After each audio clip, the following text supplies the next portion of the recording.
on events, community, and projects. And that's what I will be talking in a second. You probably noticed that in the course of the last couple of months, there was some heavy changes done to the OWASP website. So if you haven't gone on the OWASP website, definitely check it out now and see that things have changed a lot, and especially focus on those topic areas. So in terms of events, as due to the pandemic, OWASP events or the global AppSec as well as the EU AppSec have been cancelled due to obvious reasons, of course. However, OWASP is now running a fully virtual training series, especially focused on application security, on shifting security left, and secure software engineering over the course of the next 3 to 6 months. It starts with a training session from the 9th to 10th of March, and you can just go on training.owasp.org. Just note that you need to, this is not free, so probably costs around $300 to $400, but it's a 2-day workshop. And if you're interested just on just getting some training around AppSec, I think it's definitely good to check out. If you are like me, and if you don't want to spend any money on conferences at the moment, I think it's something which is really interesting to check out is the OWASP Lightning event series, which is going to take place in the same, like in the next couple of months. It will start with March 15th with Sturk talking about his experience on how to turn your hobby into a cybersecurity career. He's a quite interesting person to follow. I don't know if you've seen him on LinkedIn. He's like a Sunshine Viking hacker and just talks about bug bounties. And if you're interested in that, definitely check out the Lightning series. Also, a quick update on the German chapter. We had the German OWASP Day in, I think last time, 2019. Unfortunately, due to the pandemic, it has been canceled last year. However, we are currently planning to reorganize the German OWASP Day, and that's also going to be fully virtual as now. We have been having discussions just to find a suitable event host, and that's been an ongoing conversation. So we haven't really fully confirmed when it's going to happen. However, I highly advise you, if you're interested in the German OWASP Day, just to stay tuned and go on god.owasp.e or just follow owasp_de on Twitter just to get an update. Because it's also going to be a series of virtual sessions and trainings be running that is usually not that high in cost. As well as now for us, just advertisement in our own about our own meetup. We have a Twitter channel, the owasp_Frankfurt. So if you just want to join that, just to keep follow with current events and what's been happening in the OWASP community. Also, another way just to keep in touch is the Slack channel, and that's more for OWASP Global.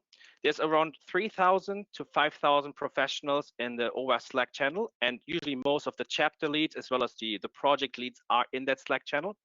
So if you have any questions about any OWASP projects, if you just want to get in touch with other application security or cybersecurity professionals, definitely check out this Slack channel. I will be posting the join link in a couple of minutes in the chat, and you can just join that if you're interested. And otherwise, we also had an update to our website made recently. So now if you talked about the community, let's just talk briefly about an interesting open source project from OWASP, one of the, in fact, key or flagship projects from OWASP, which is the Dependency Track one.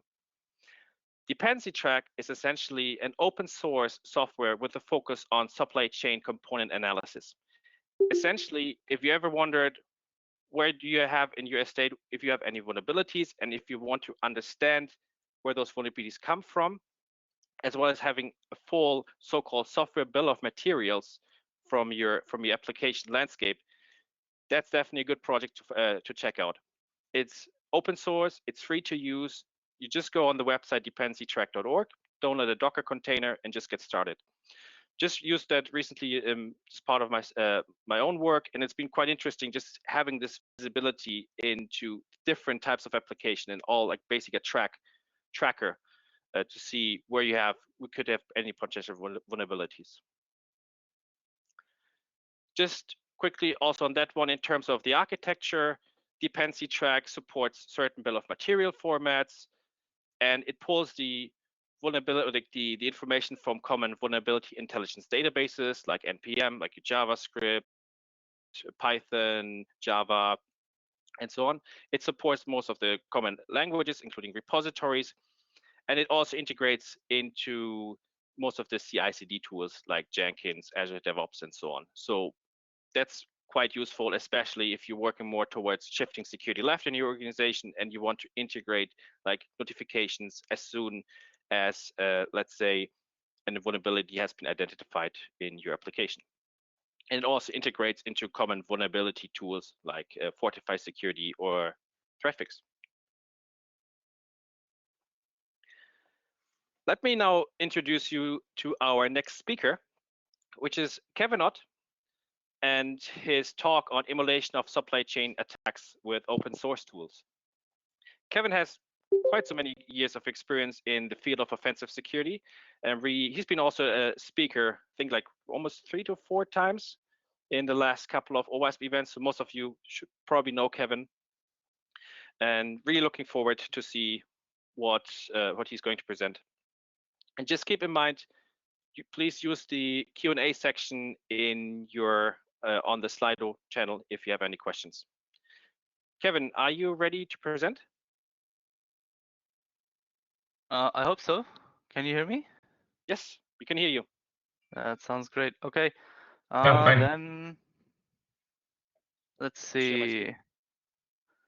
How can you make me presenter so that I can actually do something?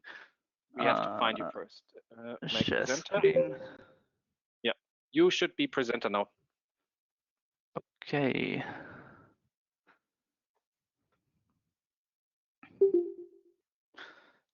Let's see if that works. Share. Yeah, you can see your screen. Okay, that's visible. Close it down.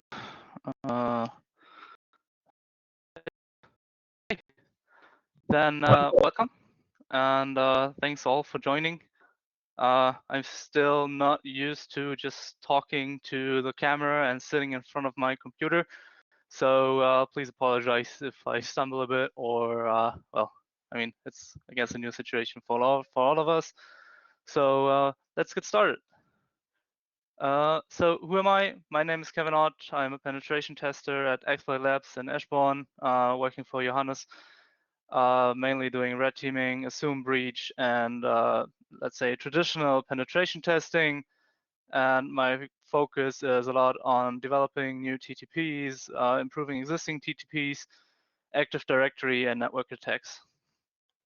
I think one question you're all asking is, why do we even bother with this talk? So I think everybody should have noticed by now that supply chain attacks have increased in the past. I will go into a few examples in the next slides. So as red teamers, we need to adapt to this kind of new threat, like supply chain attacks. On the other hand, the blue team needs to be able to understand how these attacks work and how you can prevent this kind of attack in order to protect their organization.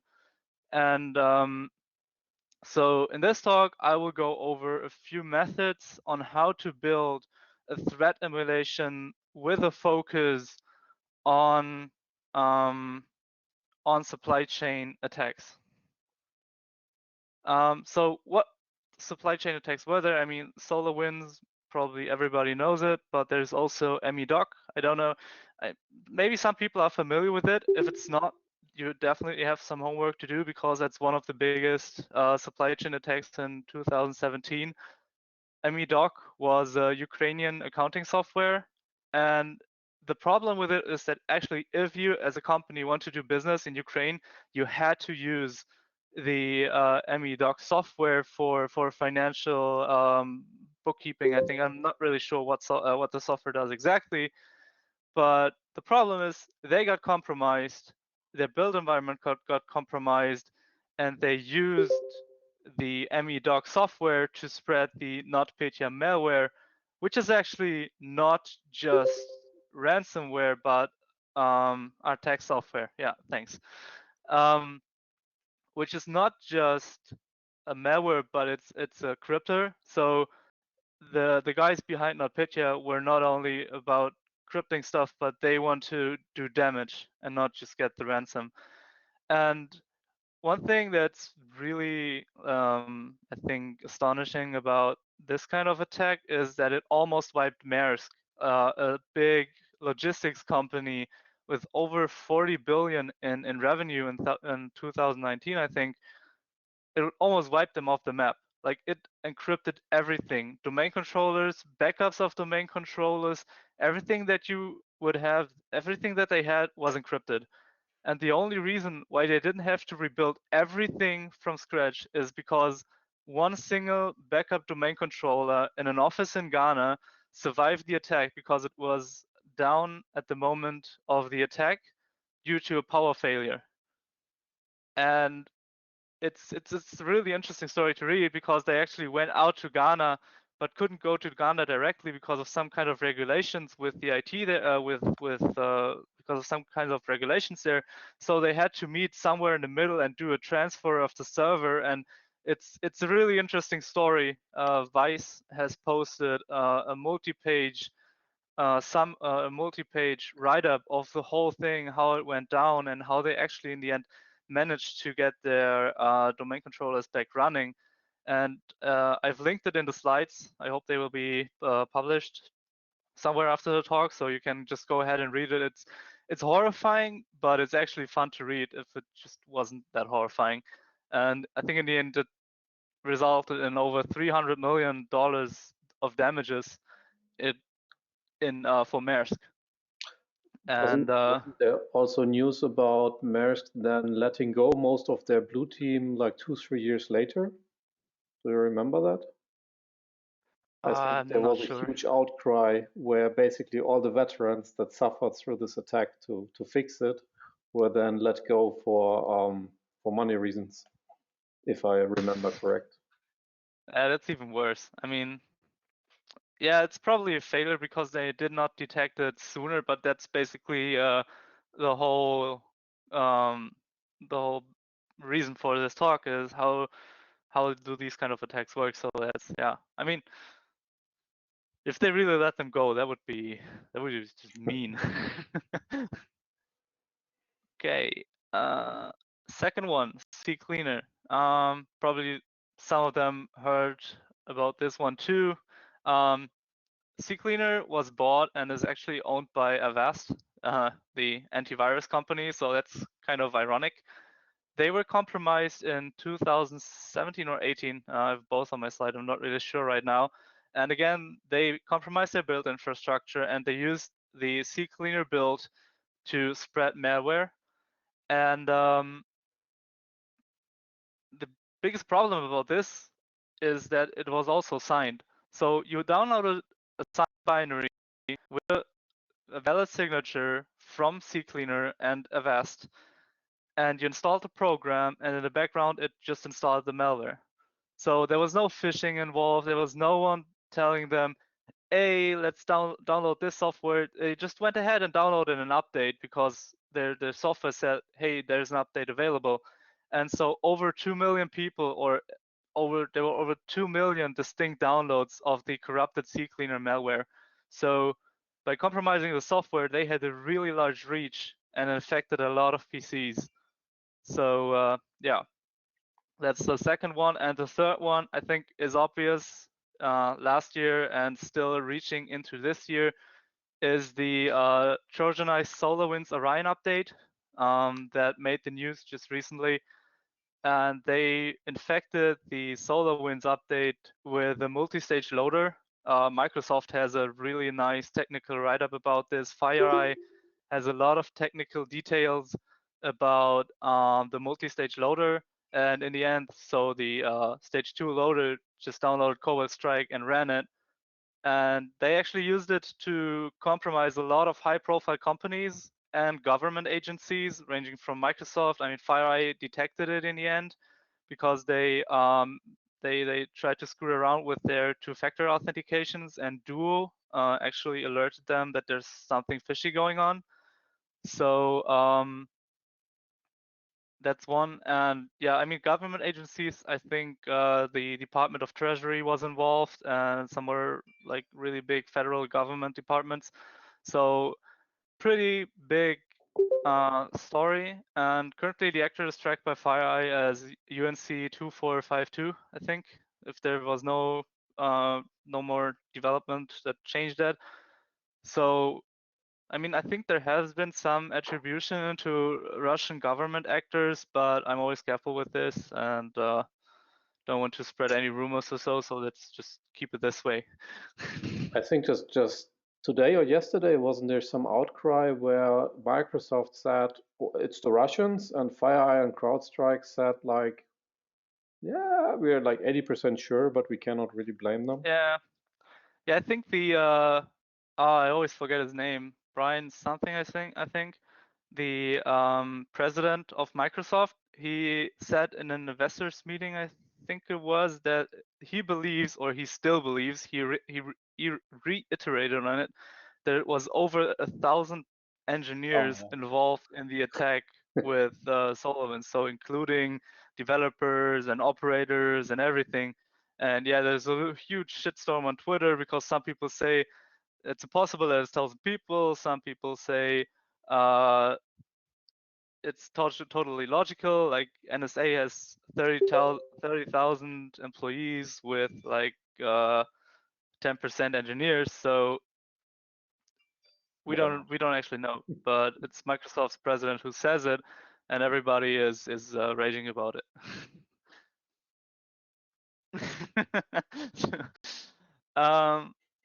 And so going forward, we've seen this like the 3 different kinds of supply chain attacks. Everything involved the compromise of a third party. So as a red teamer, this brings me, this is kind of a pickle for me because I cannot just go around and say, company XY said, let's do a red team, but we want to do the supply chain compromise. We want to do the supply chain compromise scenario because you cannot just go around and hack third parties. I mean, yes, it would be fun, and I guess that would be a really nice assessment, but it's just completely illegal to do it, and you would probably break a shit ton of laws just trying to do it. So that's why we need a different approach for this kind of team assessment, and this is where assume breach comes into place. And I've put the source here from IT Mentor. It really looks like a Microsoft graphic, but I could not find any reference for this on Microsoft site, so I just leave the source here as it is. And basically, instead of saying we try to go via the normal channels like phishing or something, we just cut it short and say, okay, we do it assume breach, and we basically send the client code that he just runs. So this way, the client is able to test, for example, to test exactly this scenario, that there's a compromise in the supply chain without actually compromising a third party. And so the problem again with this kind of scenario is that we have a few limitations because, yeah, as I said, we cannot compromise a third party, even if it would be fun. And the other issue is, even if we build a compromised payload, if we, for example, download Orion and then insert exactly the same code, just with a few additions, changes, and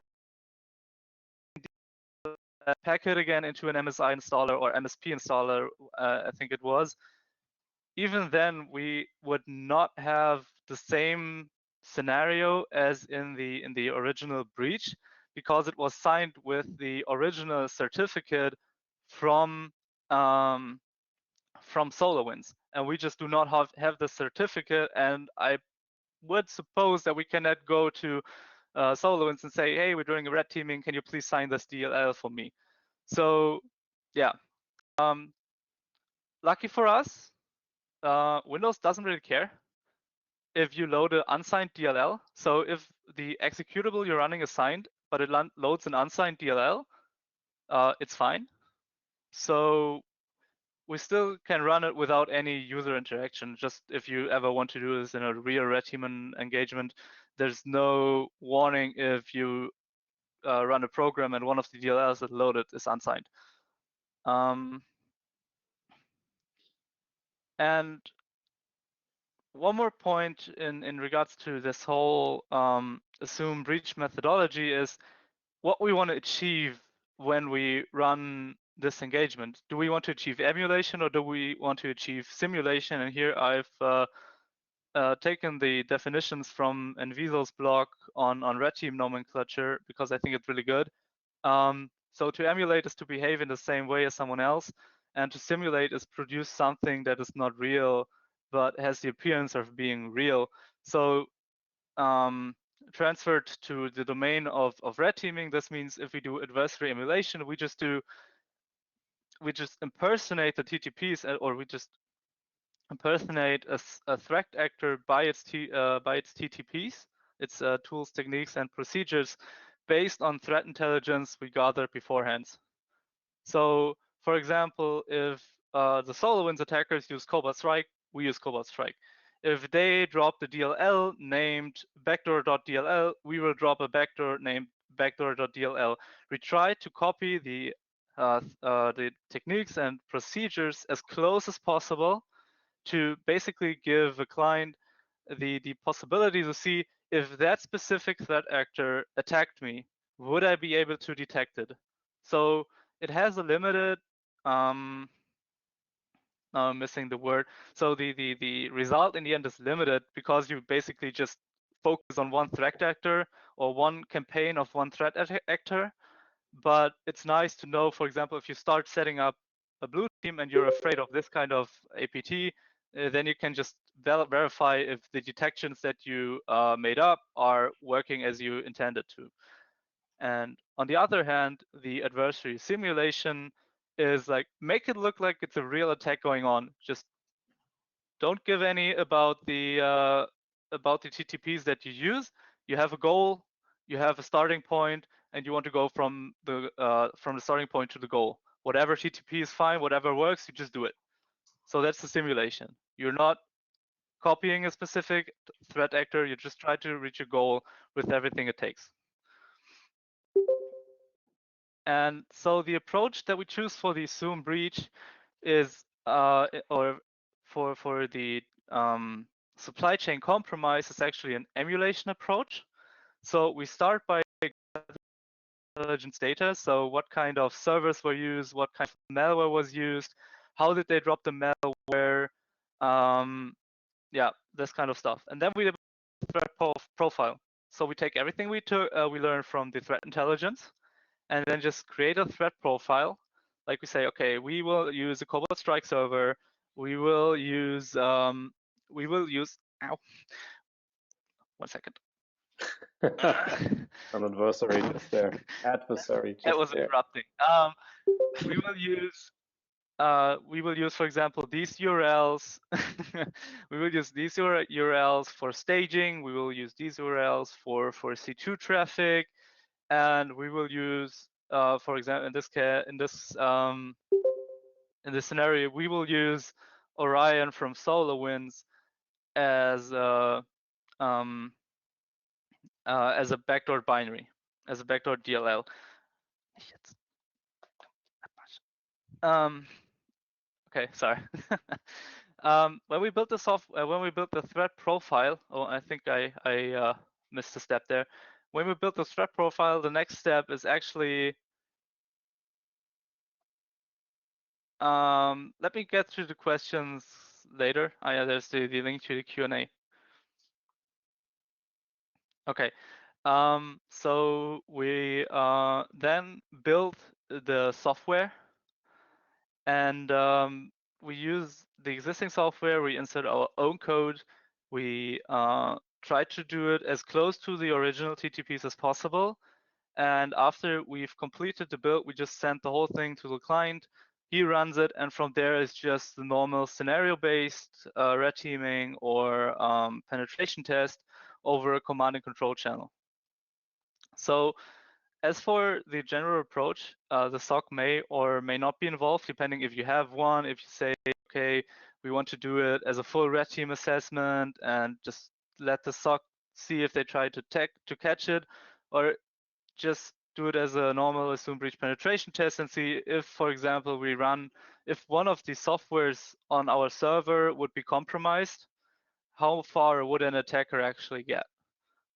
And so yeah, I said here, it's like a red team assessment with training wheels, because you save yourself the effort of initial compromise. During a normal red team assessment, it probably takes a lot of time just to build the payloads and the phishing infrastructure and pre-checks, which you can actually save if you do an assume breach with an assume breach methodology. So you, in the end, you know the same results, like they got there and we detected it, or we didn't detect it, but you saved yourself the effort for the initial compromise, and that means you save a lot of money in the long run, because if you shave off 20 days for initial compromise of a red team assessment, that's 20 days either that you can invest into spending time on the network, or that's just cutting the whole assessment 20 days short. But the problem with this approach, as you copy TTPs, is there's a moderate to high amount of development work involved. Of course, depending on how close you want to emulate and copy the original TTPs. So for example, in the case of the SolarWinds binary, you would have to go through every code snippet they put into the Orion binary, and then forge your own Orion binary or your own Orion DLL and copy the code bit by bit, or not bit by bit, but line by line, and change everything that needs to be changed so you don't put a compromised DLL in the client's network, which would be very bad. Okay. So then let's get to the first step, threat intelligence and threat profile. Yeah, probably mentioned most of it. It's just a collection of the different IOCs and tools, techniques, and procedures that this threat actor used. So you have basically two variants, like open source public information, like the Microsoft report or the FireEye report, or you can just get a commercial provider or solution to get information that are previously unknown, depending on if your client is willing to actually pay for the threat intelligence data as well, or if they say like use whatever you can get and see how far we get with this. And then we use to gather information to build, as I mentioned, the threat profile. There's a nice, it's redteam.guide. It's the website for the Red Team book from Joe West. They actually have a few examples of different threat profiles. So if you want to do this, it's really nice, because you can just look at their examples and then just use these examples as a starting point for a threat profile. And in the case of SolarWinds, there's, as I mentioned, this really nice FireEye blog, and then there's another Microsoft blog that goes really deep into the technical details, which kind of DLLs are dropped, how the staging process looks like, and how in the end the Cobalt Strike profile even looks like, I think. So this is from another blog. Oh, I think I forgot one point here, but here you see the code that was employed by the Sunburst backdoor, and so you could use this as a starting point and just copy the code and use the same code as they did, or reverse engineer the original binary from the attack. There's lots of samples of this, and then just try to copy the code and change the bits that are actually malicious, so the callback domains and so on, to your own. Implement a small server that is used to catch the information, and then you can just use this kind of you can just use the binary that you got, and then build your own Orion DLL with the backdoor, using almost the original code from the Sunburst backdoor, but with the modifications to not make it malicious anymore, but make it, or I mean, it's still kind of malicious, but it's your malicious, so it's fine. And if you want to do this kind of assessment, it obviously helps to have some kind of skeleton code ready for this. So you just have to plug and play. So to vector the actual binary, if, for example, if it's a paid software and you don't want to shell out the money, you can just say, okay, this is where we deviate from the original TTPs, and we use any public open source C#, or not even open source, but you can use any C# based software, because it's super easy to decompile, get the original source code, and even modify it with dnspy. And especially in C#, there's lots of tools and knowledge out in the public domain, how to build a loader, how to build the stage loader, how to enumerate system data, and so on. So you can basically just go to Stack Overflow and build your malware. And of course, you probably should look for software that does not enforce integrity checks. So some professional licensing tools, they actually build integrity checks into your software. So don't use these. It's just too or you could use these, but it's too complicated and too time consuming to build it. And use a software that does not have code obfuscation. Again, you could use it. It's just a lot of work, and I guess you could spend the work on this. But if you deviate from the TTPs anyway, just go for whatever you want. And to actually show how you would go and try to backdoor a software in C#, we will use KeePass. It's also super common software in C#. It does not enforce integrity checks, and it also has no code obfuscation. So it's a nice target to see how this will work.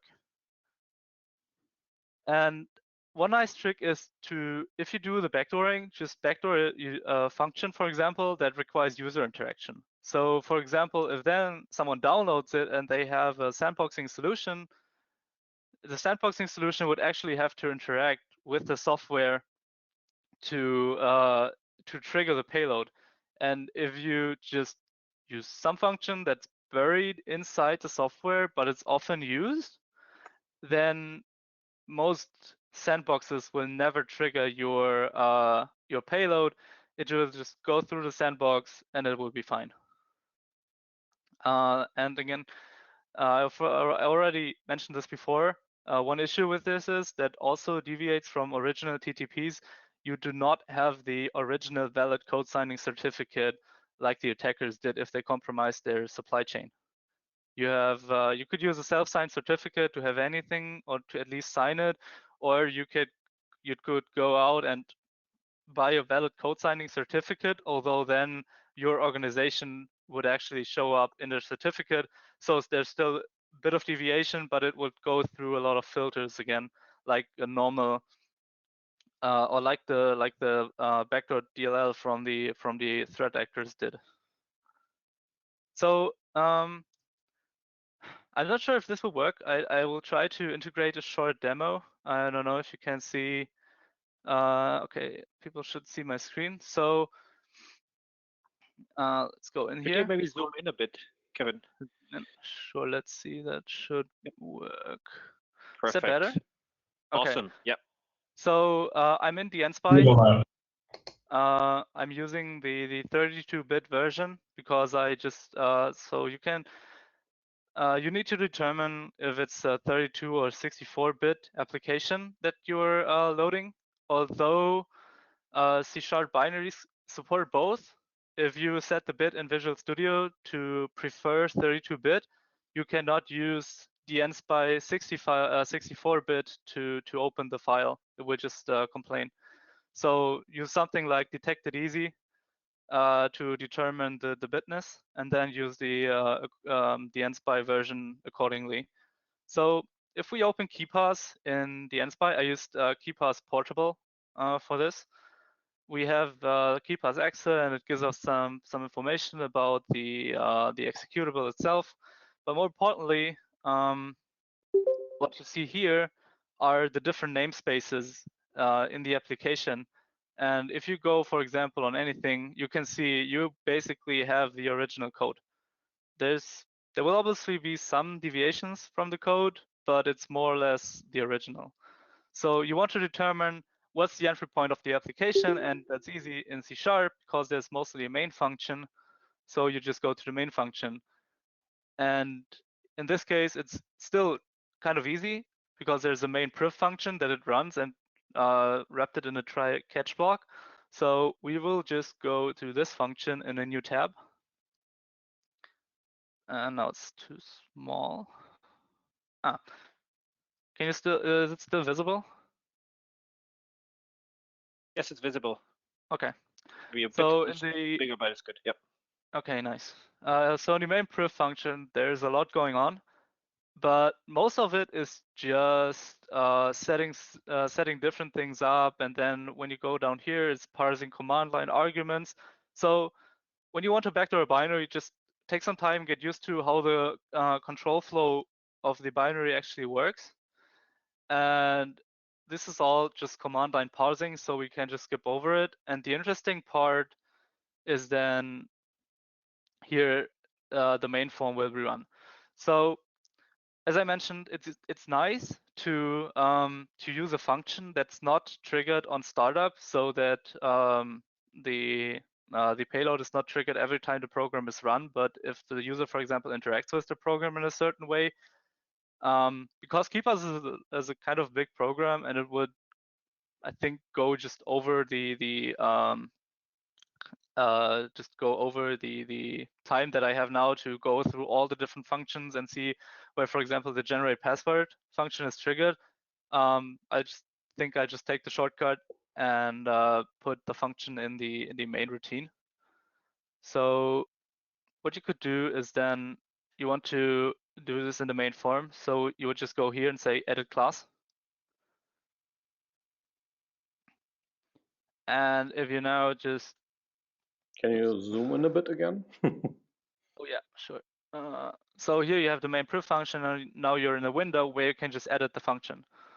So unfortunately, I did not get this to load correctly, and have a bit of problems hosting the payload. So I just do it theoretically, and yeah, it's a bit of a.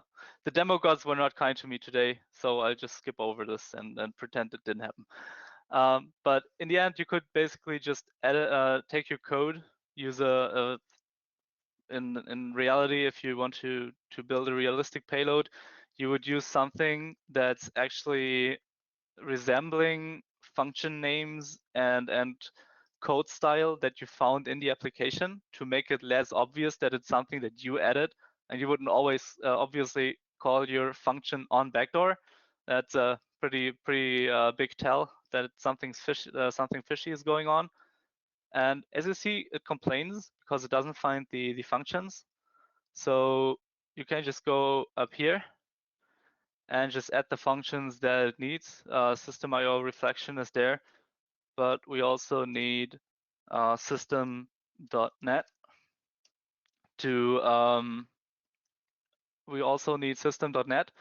to use the HTTP functions. And if we now go back to our on backdoor function, we can see that there is no more red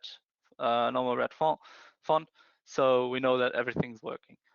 And now we entered our backdoor, which would, if the POC was working, it would just download an assembly from the server and just run it in memory. And if we now click compile, if we now click compile, and if we now click compile, it should normally compile. I think there's some error in the decompilation. So, okay, yeah, the demo gods are not nice to me today. Okay, I will not try and go ahead and fix this here. So, but this is what I want to get with my talk anyways, a bit of more of the procedural and methodology used to get to this kind of assessment. And this is basically how you would do it. So if you would go for real assessment, you would spend a lot more time reverse engineering the program that you're trying to backdoor if it's not something where you would copy piece and then just put your payload in there and use something that's a bit less obvious as function names, and then use something that you load. For example, like good example would be Urban Bishop from Fuzzy Security, which does shellcode injection, and then you can bury your Cobalt Strike shellcode in this, and then just send the compiled binary off to your client. He runs it, and from there it's just your run-of-the-mill red teaming or scenario-based penetration test. So in this case, the way you did it, it would run as soon as you open KeePass, right? Exactly. So yeah, as I said, the best is if you do not use a function like the main function, but for example, if you run KeePass,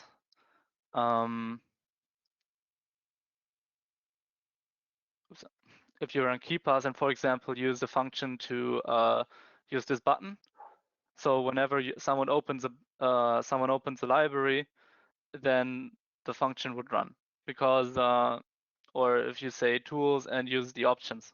So if someone clicks on options, then your payload would trigger.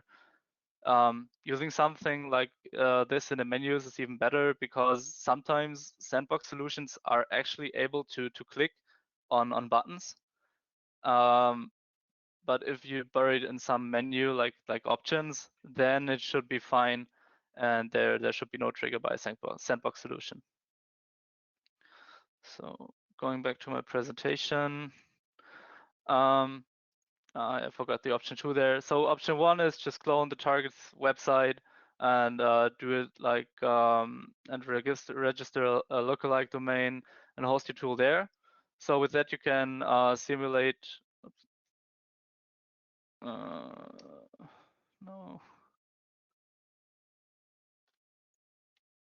Okay. So with that you can simulate certain IOCs and TTPs like HTTPS traffic to lookalike domains with a WebAssembly certificate, file download, and you can test security solutions like proxies and sandboxing solutions. And option 2, which I forgot to put on the slide, sorry, is just send it via email. It's not as realistic. I mean, as I said, it's a supply chain emulation. It's a supply chain emulation, so you can't just compromise a third party, but you can try to do it as realistic as possible. Sometimes vendors send out updates by email, so you could also simulate this by sending the backdoor binary via email, so you could actually test if your email gateways are working as intended. The fun part, this is after distribution happens, your client runs the binary on a server, on a client, depending on what kind of payload you send. And from there is just your normal red team with internal recon, lateral movement, escalating privileges, and in the end you steal data. I don't want to go too much in depth here, because that would probably fill another 45 minutes at least.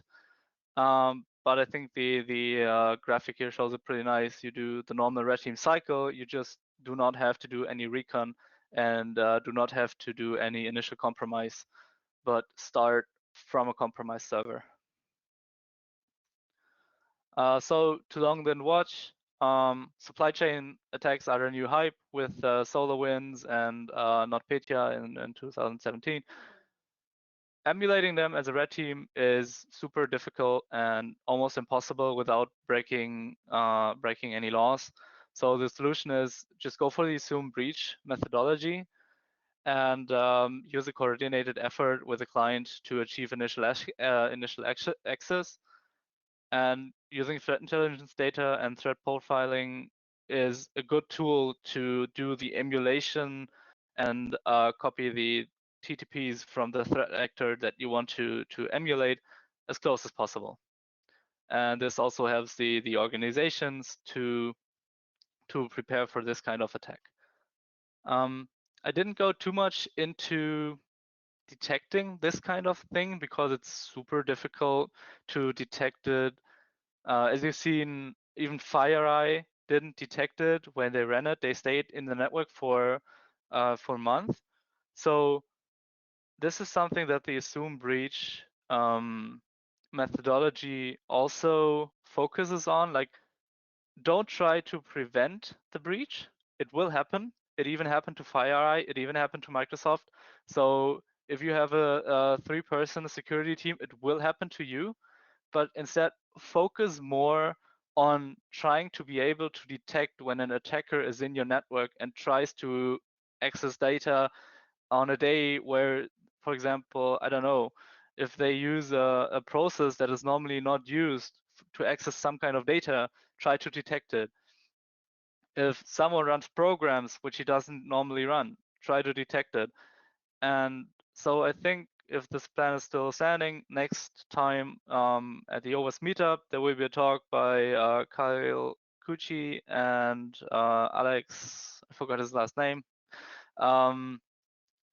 And they will talk about threat hunting and forensic analysis of such a supply chain attack.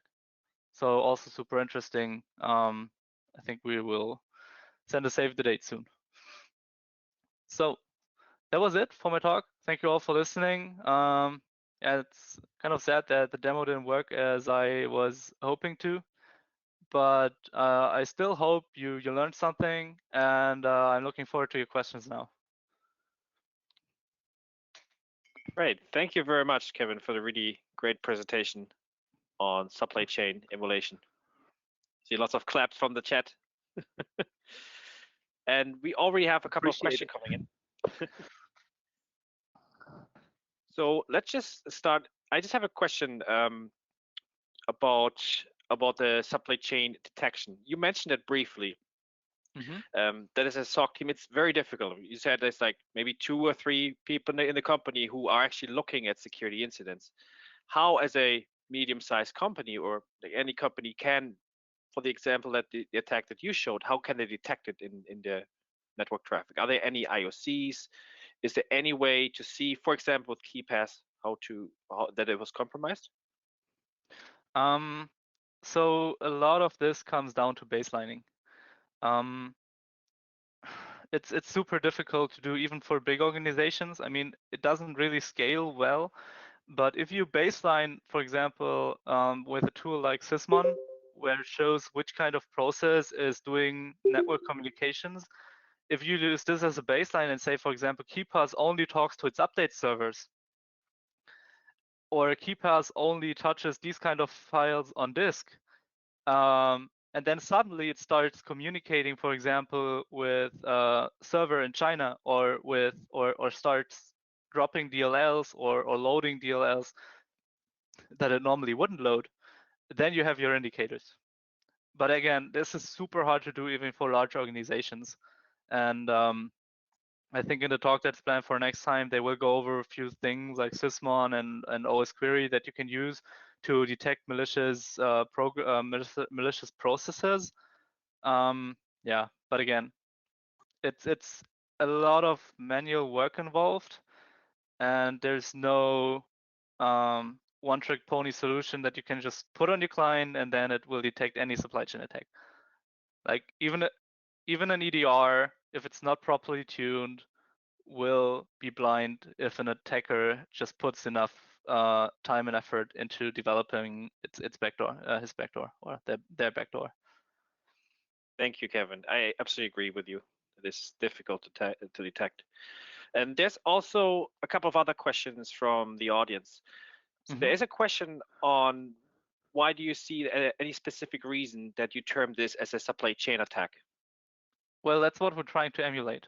You could term it any way you want. The main thing is, or the approach behind it is, a client is compromised not via email, but via the download of a code sign or of a signed binary that is run on the client.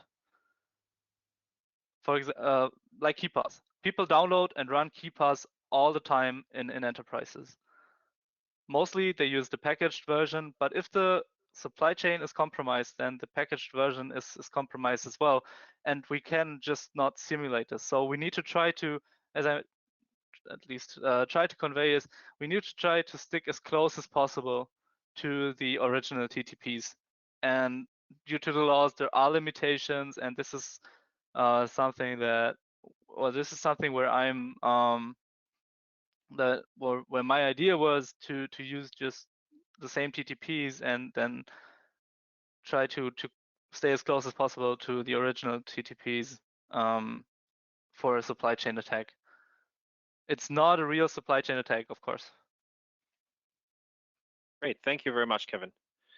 Then there's also another question from somebody on why would you, or whether would you count the Ccleaner attack also as a supply chain attack?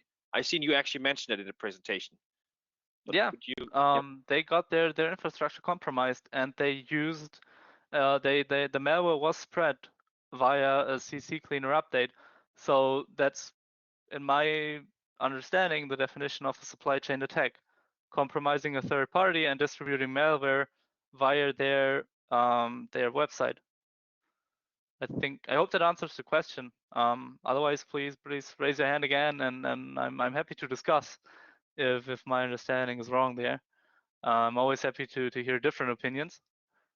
But yeah, that's my understanding. In my opinion, it was a supply chain attack on Ccleaner or Ccleaner. Cool, thank you, Kevin.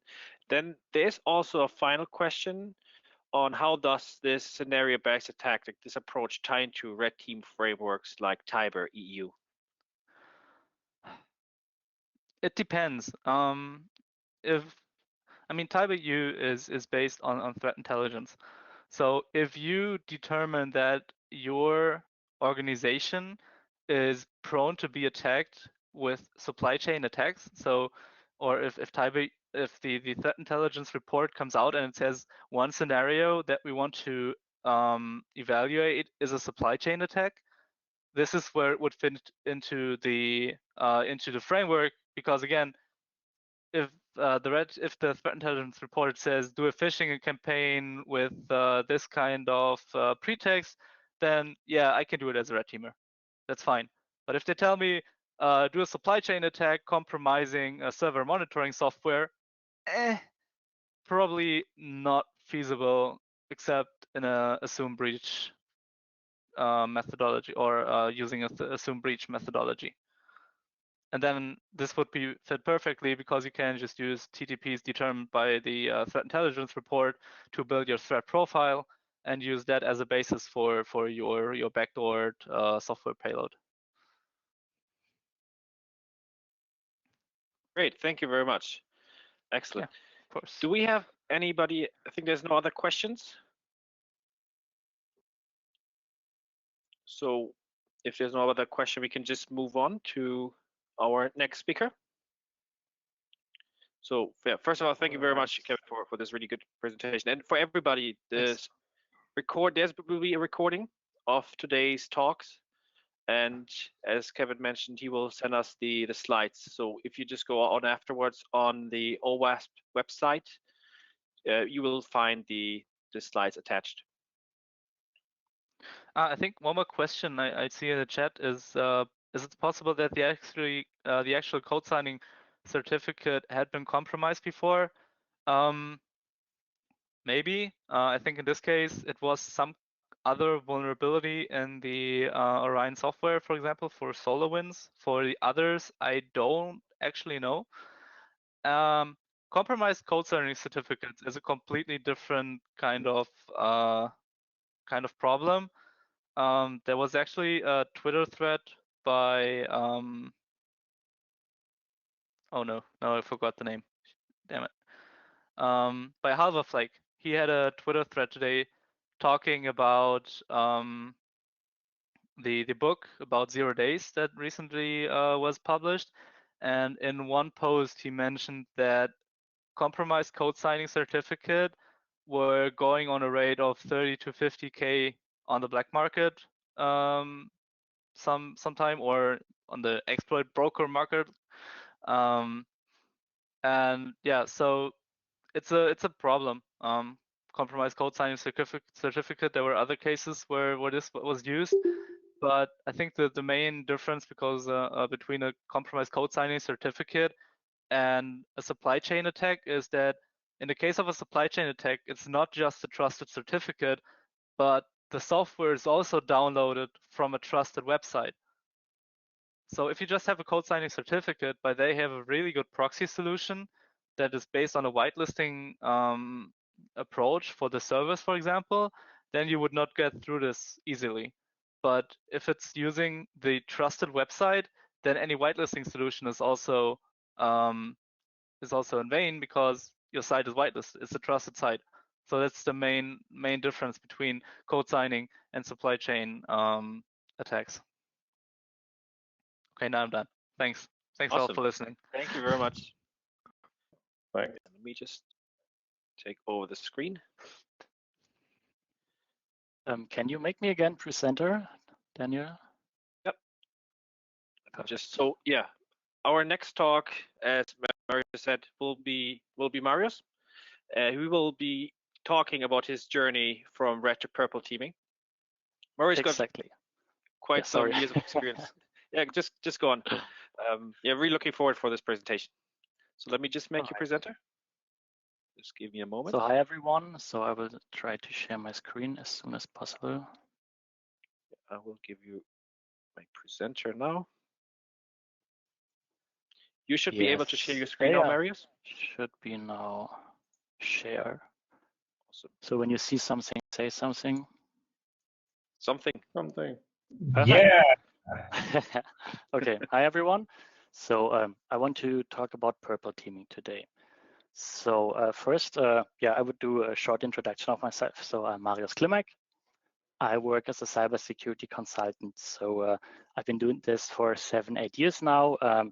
Gathered some experience in penetration testing, so that's classical penetration testing. Then I also did as a project source code review more than a year, and in the last 2-3 years I did some red teaming, and that got transformed to purple teaming. Exactly. And why am I here? Because yes, I want to give you insight into a purple team project, give you the experience we made, and the tools we used, the environment, and all this. Okay, let's go. Let's go over the agenda. So in the beginning, I would shortly explain for all of you who maybe doesn't know it yet. So red, blue, and purple. Then I will just explain roughly these APTs, the advanced persistent threat, the threat actors. Then what Kevin mentioned also in his last topic or last presentation, this tactics, techniques, and procedures. So it's really hard to pronounce. So it's everyone calls it TTPs. And I like the analogy here because somehow every threat actor is like a soccer team. You know, they have different players, different movements, and you can, with these TTPs, you can categorize these threat actors. And then I would, with all these requirements, you can say, I will talk a little bit about the purple team project, the evaluation of the environment, the evaluation of the tools, and finally our approach we took. Okay, let's go. Okay, let's roughly explain what red, blue, and purple team means. I found this slide online and I found it really hilarious because it's so accurate. Let's start on the left side. It's a red team. What does a red team do? So different approaches. They have the scenario-based, you have threat-based, you have the social engineering, you have OSINT. So there are many different approaches. So this guy in the sky is here. But in the end, you have your tool set, right? You put them together and you put something in, get maybe an obfuscated Excel file out. So and you work with a team. On the right side, you have the blue team, right? So you look for indicator of compromise on the system. You try to protect everything. This is mostly the defense team of a company, right? And you secure the cloud.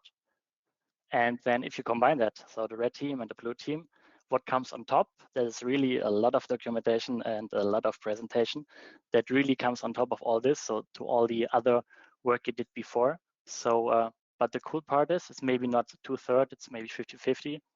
You work really closely together with the blue team. So that's what we did. And I learned a lot, and you investigate really deep into several topics, and it's really fun. So, and then no presentation when you talk about the red team to not at least mention this Tiber EU framework. So for all of them who don't know this Tiber EU framework, I would quickly change to the browser. This is a framework from the European Central Bank. It's from May 2018. And yeah, it's a European framework for threat intelligence-based ethical red teaming. It's for everyone who doesn't know it yet, I recommend to read it. It's quite good. It's also, yeah, Kevin said it. It's worth reading. In my opinion, it's a little bit overcomplicating things. So they have also a white team, and there are just too many roads. And we try to go this approach with the purple team, but not all of it. All right. Then I put you this sentence here, this box, because I like two sentences in here. So the second sentence, intelligence-led red teams test mimic the tactics, techniques, and procedures. So these are the TTPs of real-life threat actors, and that's actually what we also did. And also the last sentence I found really good. So it helps an entity to assess its protection, detection, and response capabilities. So that was really the outcome. So this project was a year, and even after half a year, so the detection, protection, and response capabilities increased by a lot. And this was an already established blue team. And that was really astonishing how this yeah, got better and better over time. All right, then that for the red, blue, and purple teams. So let's have a quick overview of APT. APT stands for Advanced Persistent Threat. And yeah, I found this cool picture online. So these are the threat actors. Normally they are classified by the name. So you can see here Fancy Bear, Dungeon Spider, Mustang Panda, here's Bear, Spider, and Kitten. And depending on the animal, that's from a different yeah, location, you can say. So let me quickly show you this. So I will jump a little bit between the presentation and the browser, so I will show you some stuff. So when the APTs have a beer, for example, that's from Russia. We had also Kitten, that was from Iran.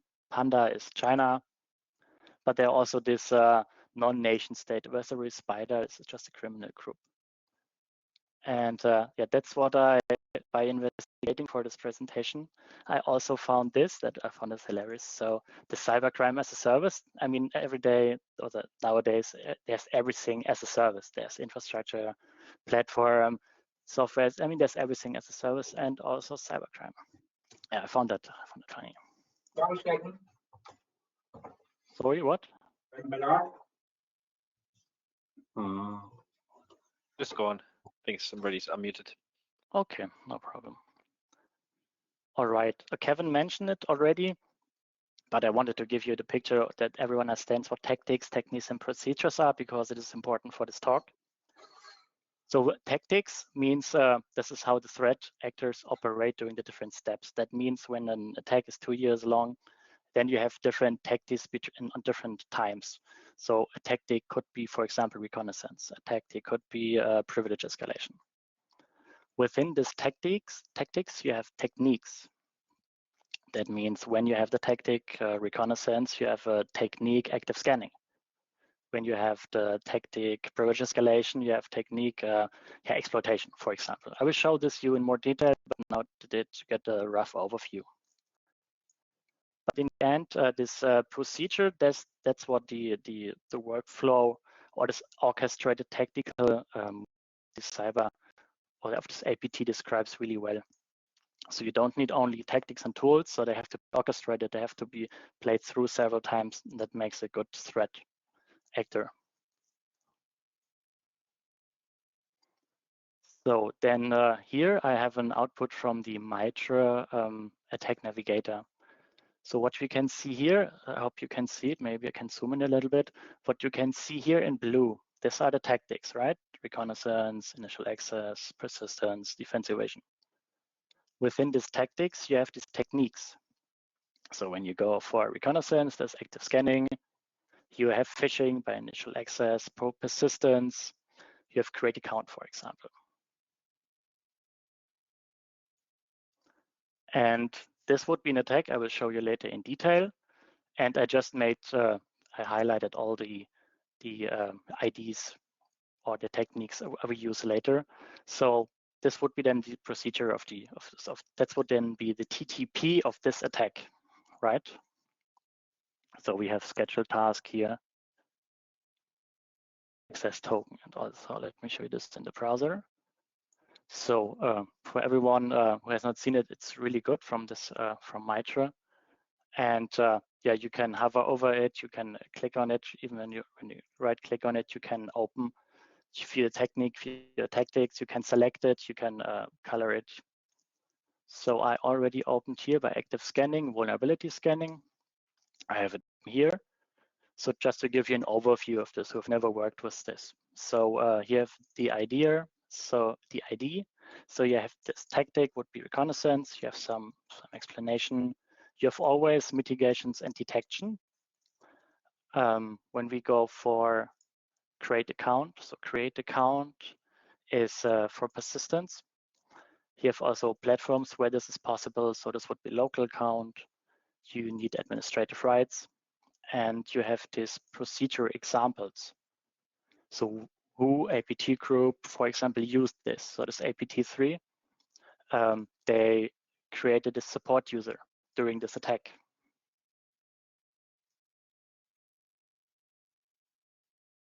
Okay.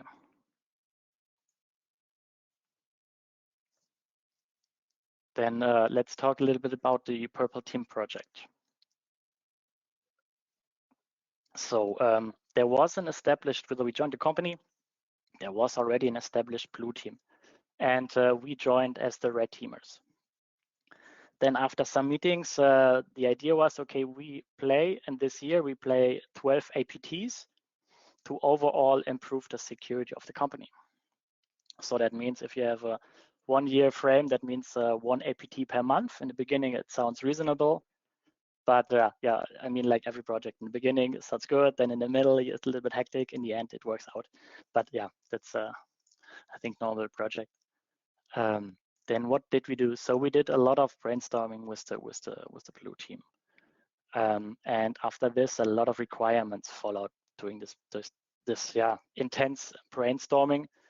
The blue team, as I said, was really experienced, and they were already really good established. And they had for Splunk, they had their own plugins. For Sysmon, they had adaption. So that was really, really good. So then we decided on a timeline. So we now know, okay, we have 1 month per APT. We want to play through, we want to simulate. Then how do we do it? So we have to implement it. You have to, we first look through what Kevin also said. Okay, how is this built, this APT? How is it done? You have some of the information you have publicly available. You have some information that's not so easily accessible.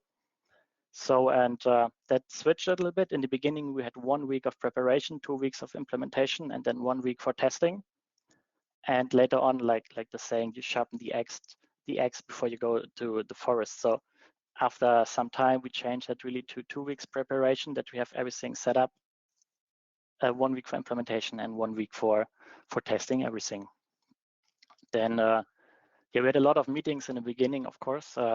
We had nearly every day, several times. Later on, it was twice a week. Okay, and then we had also discussed the environment we want to use and the tools we want to use. And I want to show you this a little bit in detail.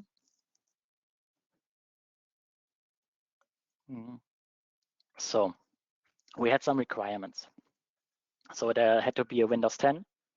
We needed Windows Server 2016, maybe 2019. An Active Directory must be available there. And the blue teamers needed Splunk and Sysmon because, like I said, they had their own adaptions.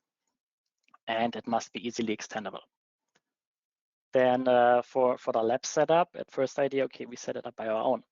And we did that, of course, and then we tried to move it around. And yeah, if you have 4 machines of Windows Server, and then you move it over corporate network, doesn't make fun, and doesn't really work well.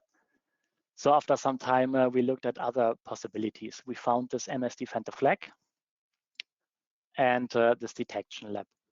And yeah, MS Defend the Flag, we tried that first, but there were some bugs, some errors, and it did not really work well. And what it did, it also works with DSC, desired state configuration, and that's not nice to work with. Everyone who knows DSC, it's not that easy and yeah, not so easily extendable. And then we worked with Detection Lab. I'm still a big fan because it's a really awesome project, and I want to show you a little bit.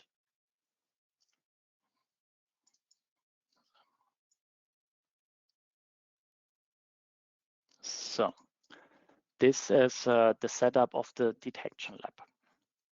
So it's really easy to install. Maybe show you that first.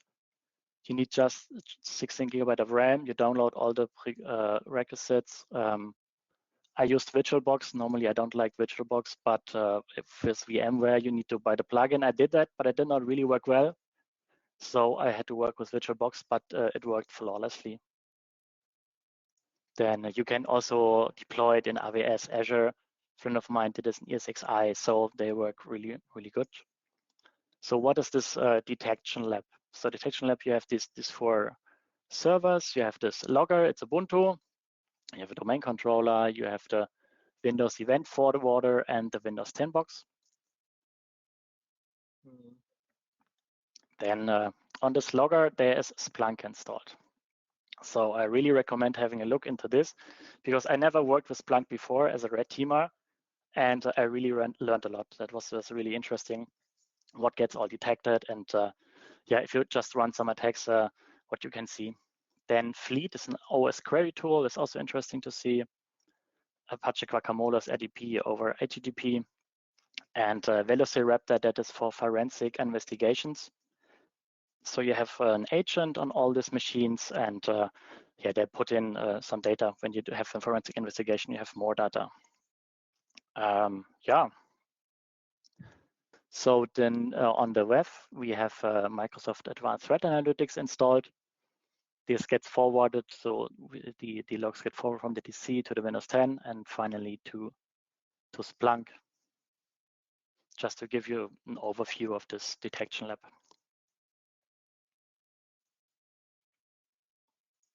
So finally, we use then the Detection Lab.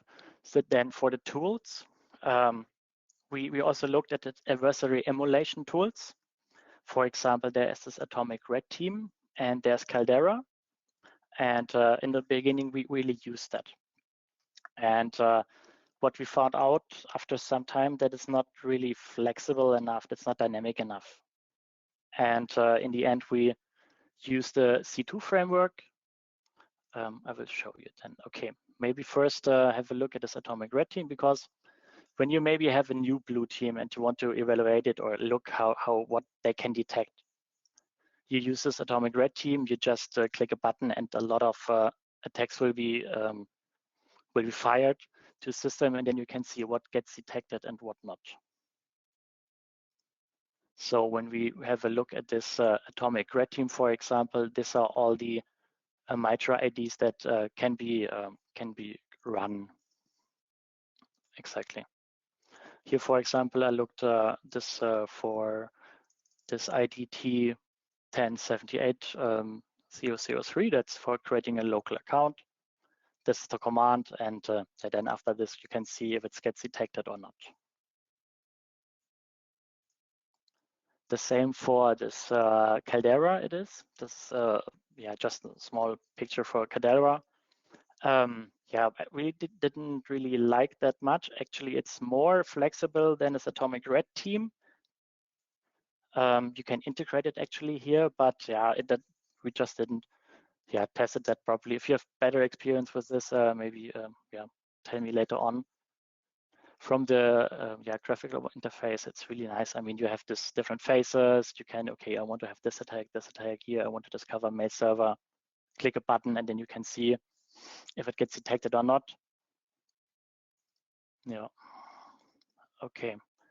So after we got rid of this adversary emulation tools and we wanted to have like more of a simulation, we looked at this C2 frameworks. Okay. So I have all the links also in the presentation. I will share that later on. You can have a look. So so here on the left side, you can see the names of the C2 frameworks.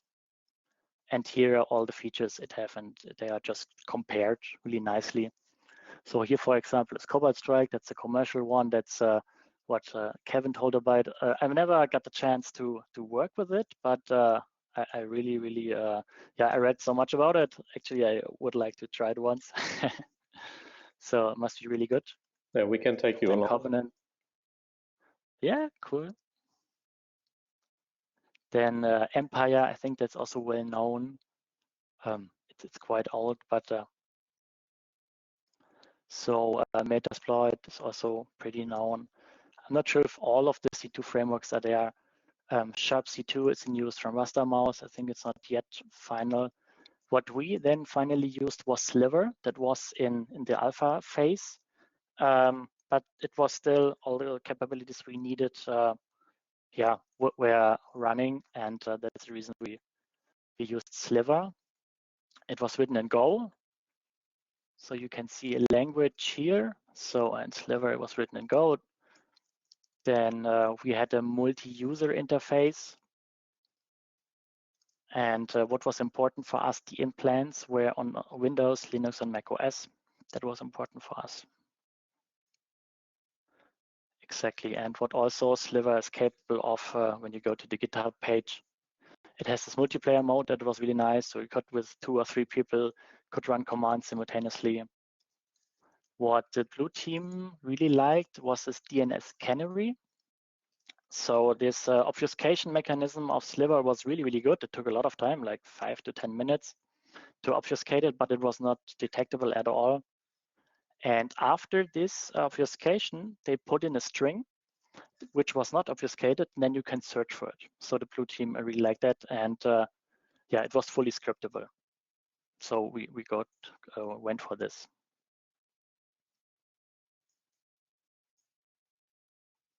So and then yeah, let's dig into the approach we took. So at first we tried to create a high-level overview. The blue team did a lot of preparations there, and yeah, tried to put all the information they got from all the all the sources to create this playbook. We called it a playbook. So all the attacks, they have been split in phases, and the TTPs have been mapped to this. After this, everyone could read it and then say, okay, this is the attack we play now through.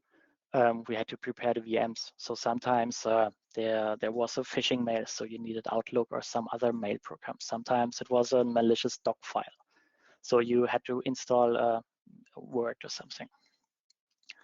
And after this, we created, when you had all this prepared, a detailed overview. So we created the attack book, and we just wrote down to all the phases we created here with the playbook. We added the commands and the tools to it. And after this, we played it through, made it, then yeah, a lot of documentation. Okay, so yeah, here I have an example of a playbook. So this is now for this presentation, I made it in a table. What you can also do, what this Mitra has done. So this is also from GitHub, right? And what they did, what we then also did in the project, we wrote a little text, and that's everyone can read it, and you still have this IDs of Mitra, and that's pretty neat. But for the sake of this presentation, I put it in a table. So let's go through it. So in the first phase, that's reconnaissance. So we have active scanning. The first one is scanning for IP blocks. So the attacker starts with an IP scan. Then after this, it found something. So okay, there are some servers online. Let's do a vulnerability scan. This is the ID for this yeah, tactic or technique, you can say. After this was the initial access. So they found software. The vulnerability scanner said, okay, here's a vulnerable software. So what they did, they used an exploit of this public-facing application.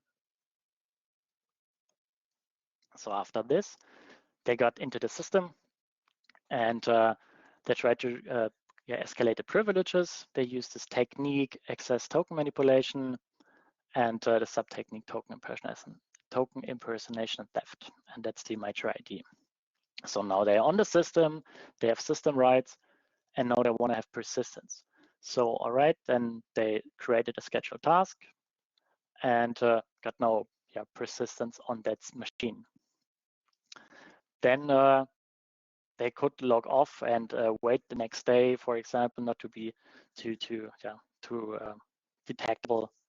So since they have persistence, the next step would be this credential access. They wanted to have more credentials. So the technique here they use this is Kerber roasting. If you don't know about Kerber roasting, Kevin did a presentation on this. I think it's 2019 it was. So it's also here in OWASP. You can find it on YouTube. So with this attack, actually you get some passwords of users who spawn a service. And then you crack it, and then you get the real password of them. So then the next step would be lateral movement. They found some users, they had some passwords. They wanted to move lateral, and only RDP was possible, for example. So they used that, logged onto the systems, and then they collect the data. And the last step would be the exfiltration. Okay, so this is the picture I showed you already before. This is the TTPs of this attack. I just went through with you. So there are so many red because scheduled task job is there 3 times. Normally would be less. And just for comparison, this is the APT 29, and there are way more techniques they use, right? So, and then let's have a look at this attack book. Here we have the phases we have seen before, but we have now some commands to it. And so in the beginning it was the IP scan, so maybe the attacker just used Nmap. So for the vulnerability scanning, they use Nmap, Metasploit, whatever, name it. So for the initial access, they found a website, there was an SQL vulnerability, SQL injection, and they could run spawn an OS shell, run SQL map and spawn a shell. Now they got on the system, and they wanted to get system, so they downloaded with IEX IVR from Empire this get system tool. So they ran it, and they got system on that machine. After this, they wanted this persistence, so they just create a scheduled task, run put in the command they want, maybe obfuscate it, then set it to daily, and put in a time, maybe every day at 10 o'clock in the morning, not too obvious, not at night, and then you get back a shell every day if the one is broken. Then for Kerber roasting, to gather all these credentials, you also run it. That's also from Empire project. You run invoke Kerber roasting. Later on, you have to crack it, and then you get some passwords, usernames. And for the next step, with all the username and passwords, I want to see where can I log on. So they ran the script and see if that user has RDP rights on that machine. And if it's yes, then it says RDP connection established. And later on, they collect all the data. It could be enumeration scripts, could be screenshots, could be files. And in the end, I did exfiltration, zipped it, made it in small packages. This data transfer size is 4 megabytes, so that's not too obvious. Put it in small packets and then send it out. Okay, so that's actually my last slide. So when this would be in this purple team, the first approach. Then what we used here, this is PowerShell, IEX area, that's really obvious. So what the good on this project was, after this first attempt, the blue team integrated all this in the detection capabilities, and it was then not possible anymore to use that, right? Because it gets detected. So over time, we had to be more creative. Some of the tasks, or for example, we did persistence, and scheduled task has been was already detected, so we go to the registry. So we looked a whole day at the registry, where can I get persistence somehow? They all have been detected yet. And so that was really playing with the blue team, what is detected, what not, and maybe change it slightly a little bit, and then it will not be detected anymore, or get a complete new technique. And What we went then with was this LOLBus we used a lot. If you don't know, this is also pretty cool, this living of the land binaries. So for example, you run a certutil, and then with certutil, you can, instead of do it with PowerShell, you just run certutil and you can download something. Instead of downloading invoke Kerberos, the PowerShell script, you can also use some tool to download it here. Or when you have source code, you don't have to use the exe file, you can just compile it.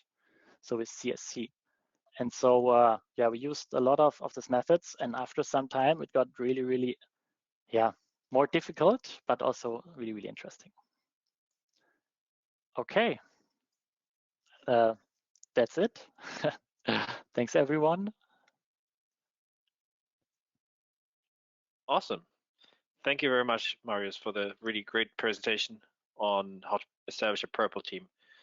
And I think it's just been interesting just seeing from your own experience how you actually evolved from a red team towards more being a sparring partner for the blue team, and actually all those different tools that you presented just in order to get there. So really, really interesting. Yeah, actually it was really, really fun. So this blue team was really good. I've never seen it. So normally as a red teamer, you just go for the attack phase, right?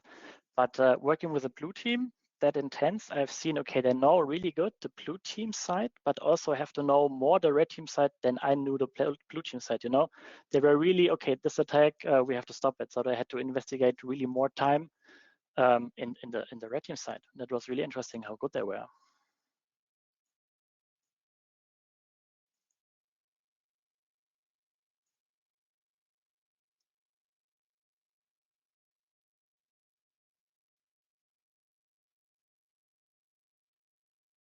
So are there any further questions or? Sorry, I think I was just unmuted. I just muted myself. Yes, you were muted.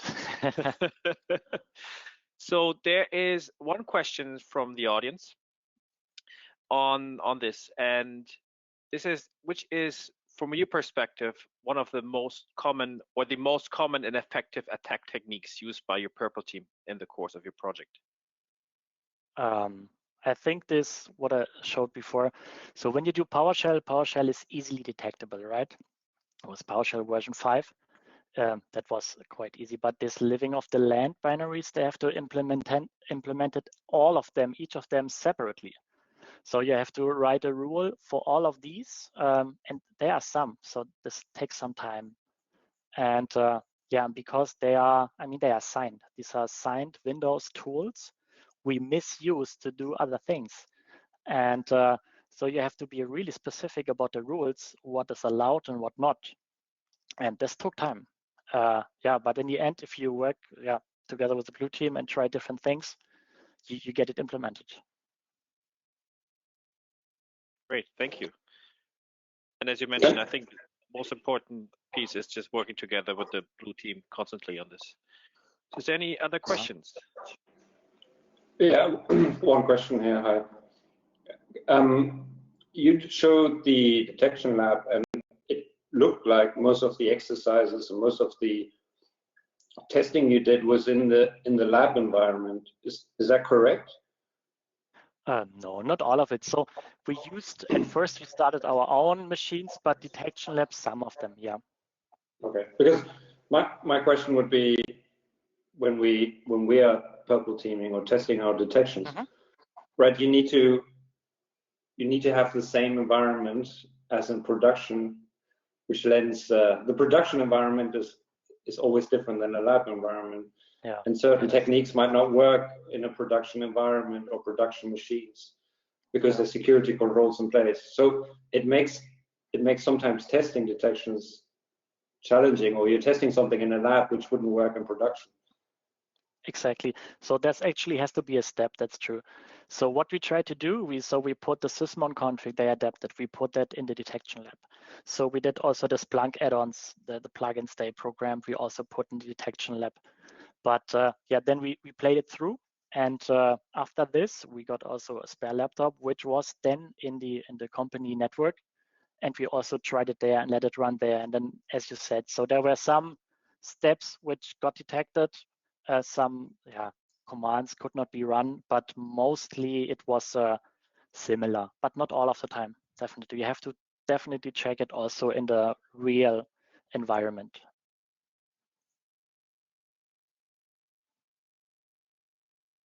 Great, thank you very much. Are there any more questions to Marius from the audience?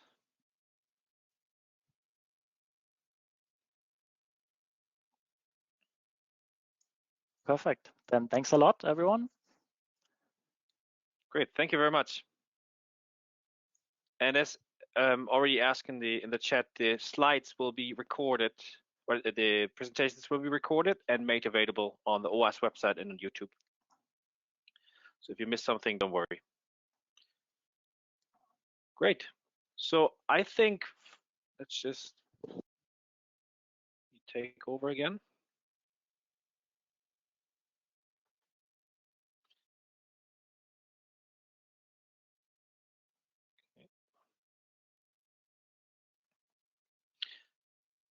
Okay, I think it's probably just good, maybe 5-minute break, if that's okay for everybody, or do we want to crack on?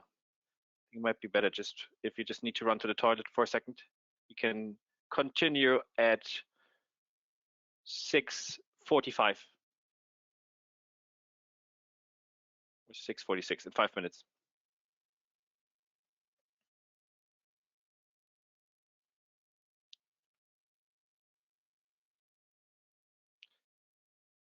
And afterwards, Arthur Stüber will be giving a talk on Wohnhub. We're looking forward for this one. Sorry, 7:45, not 6:45.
having difficulties?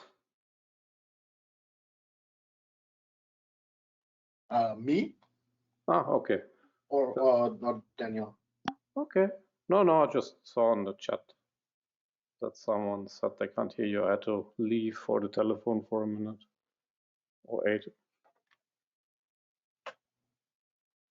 Oh, I wasn't aware that everyone is already back. I thought someone will give a short Just welcome I'm back everyone introduction. I don't know about everyone else.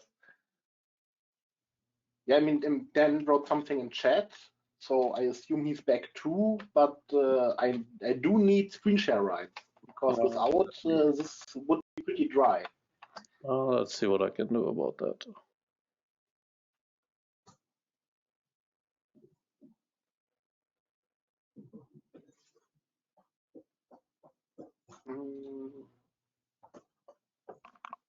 Can you hear me now? Yes. Yeah. Okay, I think I was just unmuted.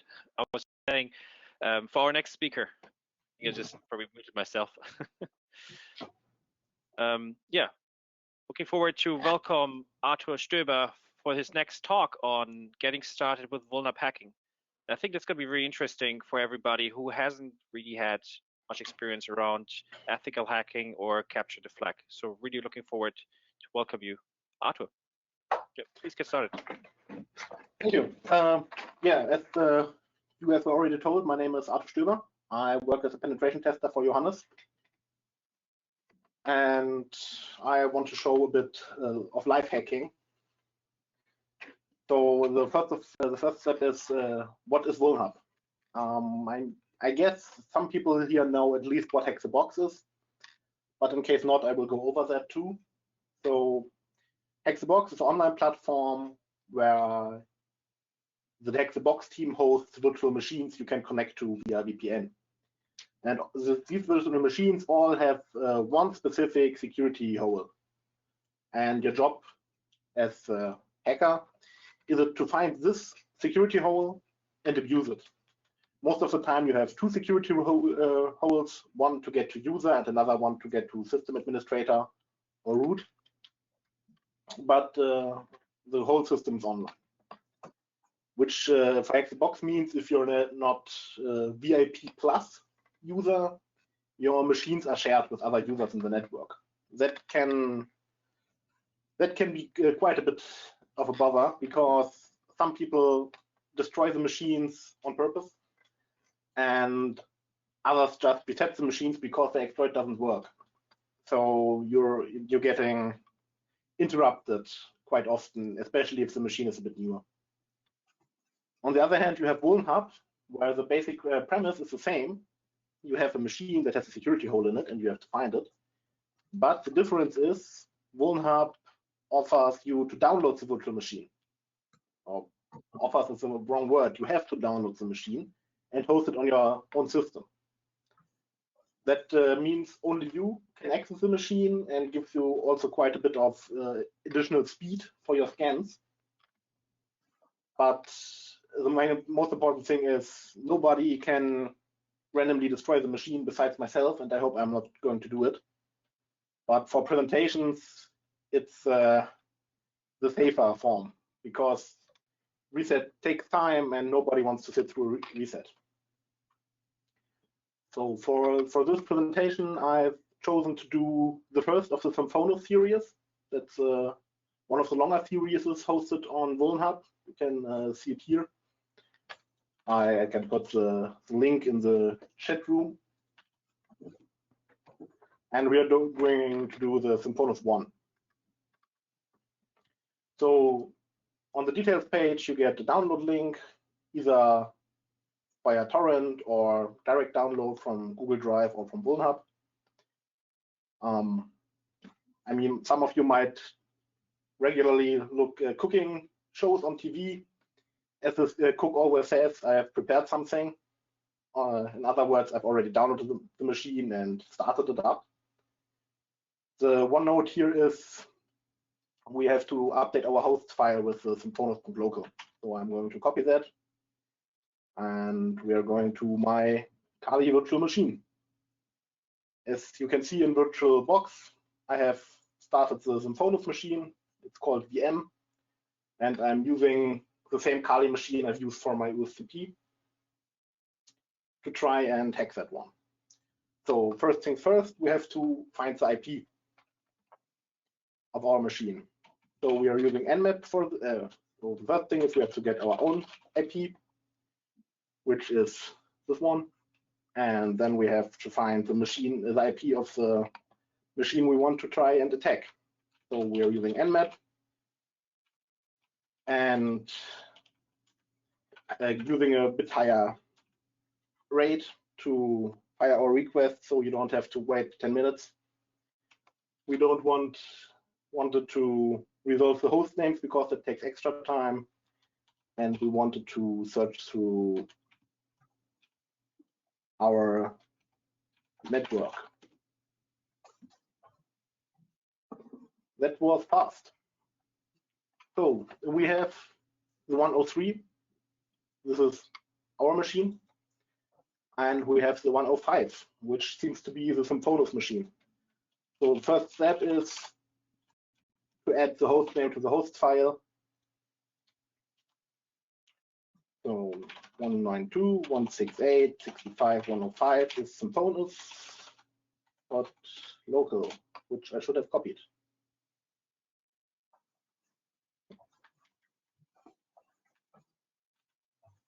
And also our current target, which is not really that needed for Symphonos, but sometimes you're doing hex-the-box machines, which names at least I can't remember, or I'm going to write 3 times wrong before I get it 1 time right. So easy to remember string for it. And we are saving it. So the next step you would do is scan the machine, which also takes some time. So I have prepared it already in my Wohnhub directory in the Symphonos local directory. If the text is too small, please say something in chat. I will try and zoom where I can. So the first thing is we have a Nmap scan. Let's take the full version, and a few open ports. We have port 22, which is an SSH service. We got 25, which is an SMTP server. We got 80 with an HTTP server, 139 and 445, which are both SMB or Samba ports, and that's it. So the first thing we are going to do is take a look at the web server, where we can also either use current target, which resolves to the IP, or symphonos.local, which also resolves to that IP. The web server itself is quite empty. And it's actually really only the image here, without interesting headers or anything.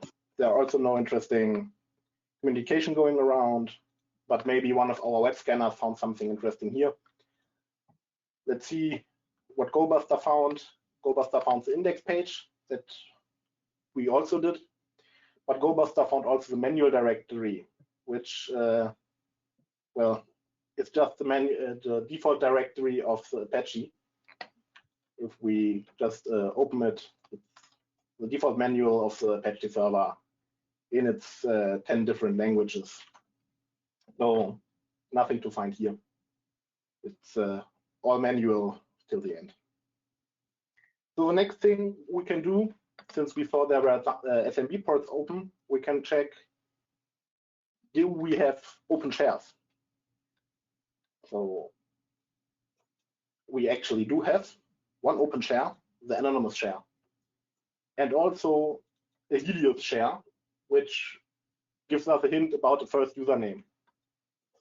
So first thing first, let's navigate to our directory, root,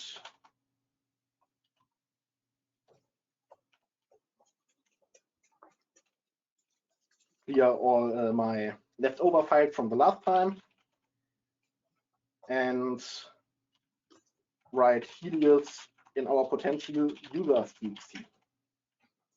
So we have our first username, but nothing else. Let's go on with what is on these shares. Well, since we can't access print Helios or the IPC share, we can just check what's on the anonymous share, and we see there is the attention.txt file. So let's go there and let's grab that file. I'm using SMB client to interact with it.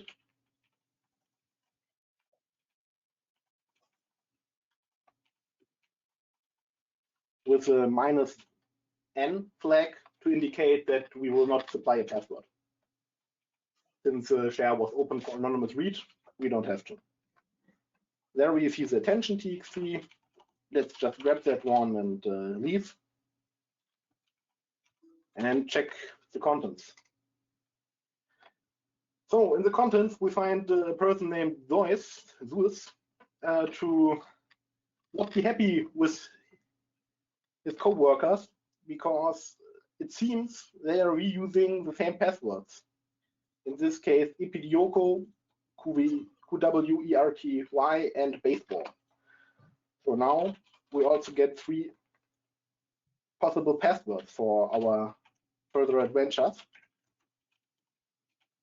Let's write that down into an additional file. And then we can see what we can actually do with it. So we have our user file, and we have our password file. So the first thing we can use it on would be the SSH, but since this will capture the flag box, it would be too easy. So also, I already know the way, so we don't have to explore every rabbit hole there is. So what we are going to try is use this password to check if it's usable for the SMB access. And for that, there are multiple tools that Kali Linux supplies you with. We're using the Medusa tool. I will explain why in a second. We supply our users or potential users with the -u flag. We supply our potential passwords with the -p flag. We tell it we want to use it against SMB, and the host, our current target, which we set to the same IP as symphonos.local or just the IP. And then we let it run, and almost immediately he tells us Helios with a password QWERTY is actually correct. What we could also use, and is a bit more widely known, is Hydra, which has the following syntax: -L for the password file, for the user file, -P for the password file, and then we tell it the protocol, which is SMB, and the host again. But Hydra does not figure out that the password is correct. When I did the box the first time, that threw me off quite a bit, because my go-to tool normally is Hydra. In the end, I tried the passwords manually, since we have 1 user and 3 passwords. That wasn't a big deal.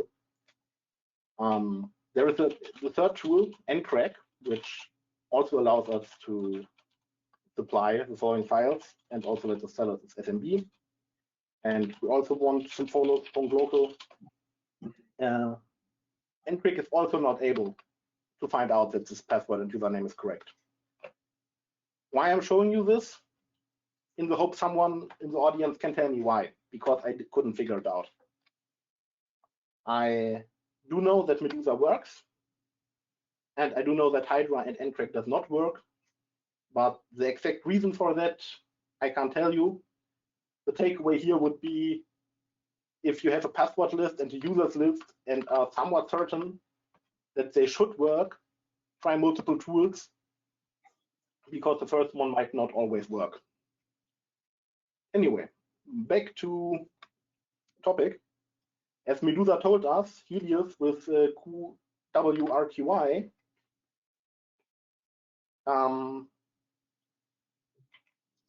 does actually work. So let's fire up FMD client again.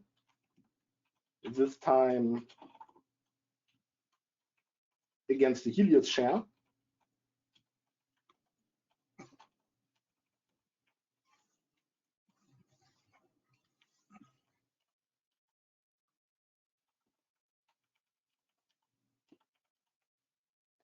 And let's see what we can find there.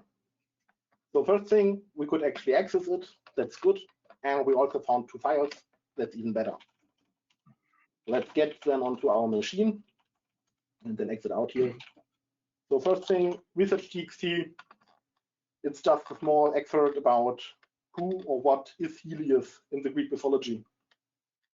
That's not that interesting for our box. So let's check to do.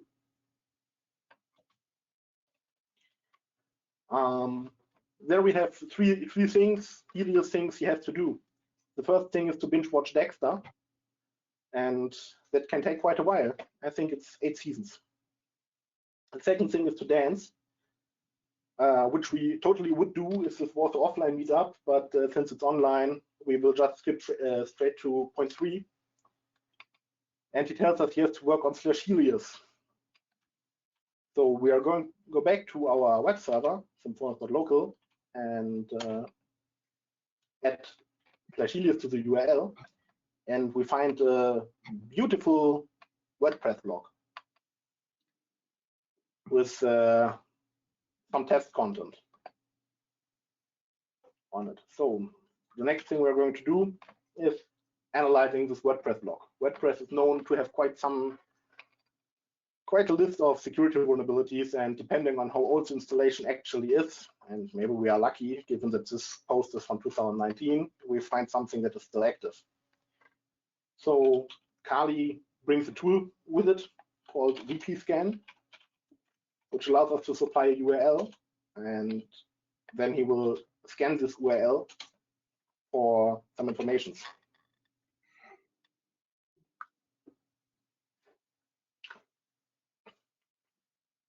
So the first thing, or the last thing, we find there are 2 plugins installed.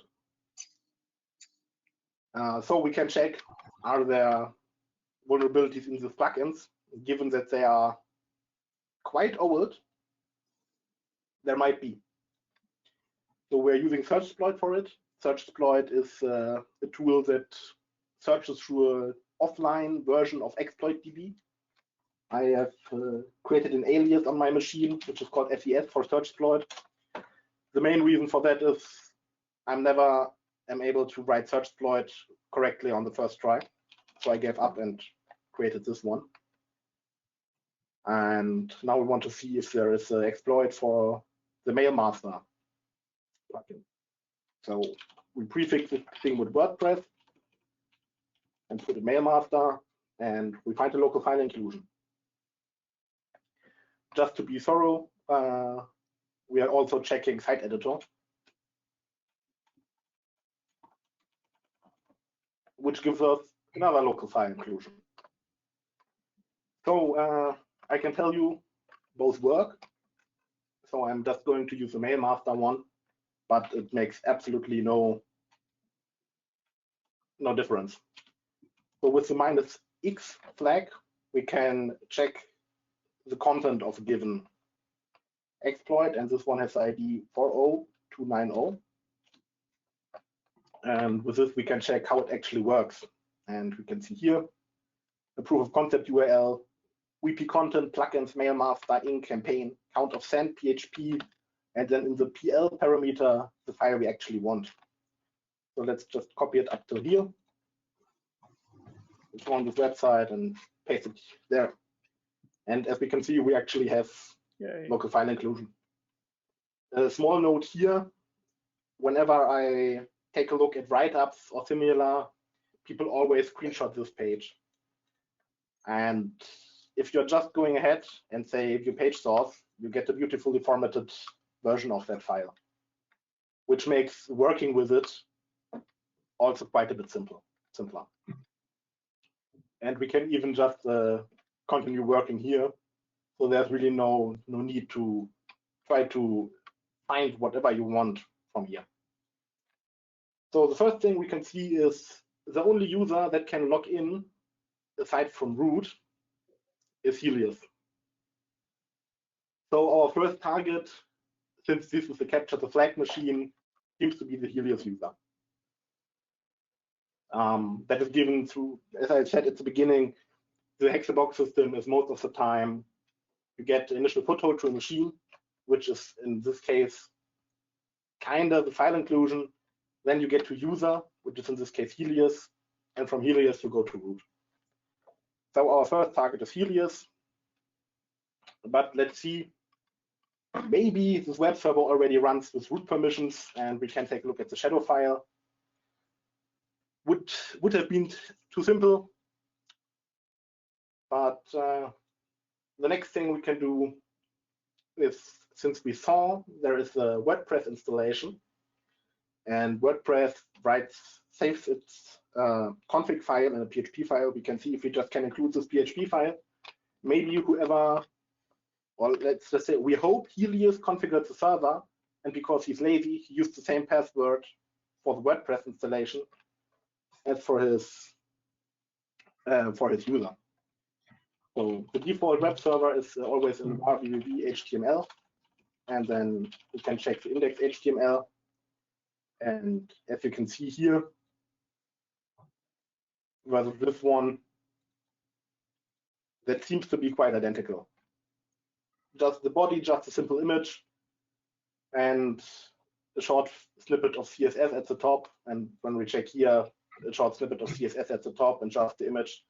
So we can be quite sure that this is the correct path to the installation.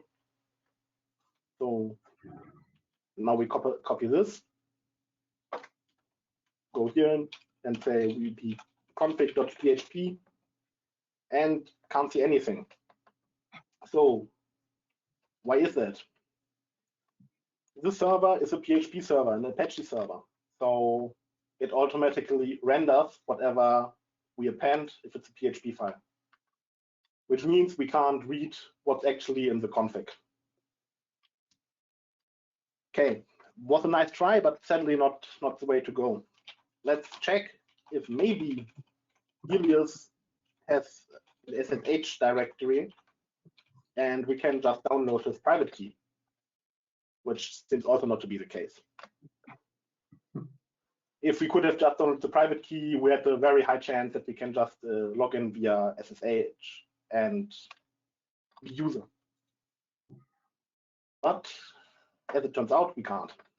So now you can have quite a list of files you actually want to check, because local file inclusion might also work as a remote file inclusion, and we could try to load our own script. We could try to find interesting config files with passwords in it, but a local file inclusion is always a bit, it's too much work to actually find something. So if you can help it, you're trying to get a real connection. But another place for information would be to check if we can read Helios's mail. So as we can see, we can actually read his mail and find a few informations here and there. Also installation from the PHP mailer that is like, hey, we finished the installation, your username is admin, and the password is sadly not here. I mean, that was a nice try again, but to no avail at this time. Now, since we can include local files, and it seems that PHP that is in these local files gets executed, we have the option of log poisoning.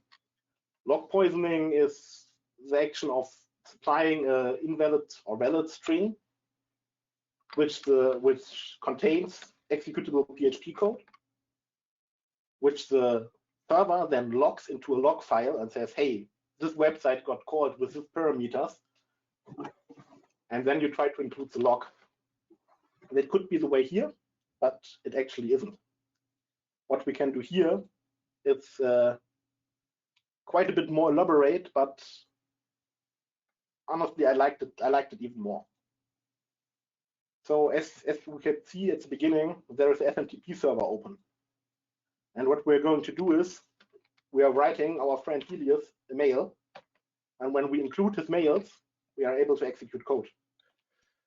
So first thing first, to actually talk with an SMTP server, we are using Telnet on the symphonos.local domain on port 25. And it answers us. That's a good thing. So we tell it from where is the mail? Of course, from us. And then it asks us who we want to send the mail to, and this is in this case Helios. And I wrote recipient in the wrong order. So try to, because I can never figure out how to actually leave a SMTP via Telnet. So again, we tell it the mail is from us. And we want to send it recipient, which means it is RCPP and not RCPP. Recipient to Helios. And then we give it some data. And in this case, it's our PHP web shell. And since we are lazy and don't want to copy paste some giant strings, we are using the smallest version I can think of, which would just be get a parameter out of the URL, execute it via the system PHP command, which allows us to execute code on the system and finish it. And then we are using a dot, which most likely would also have to appear here. Not.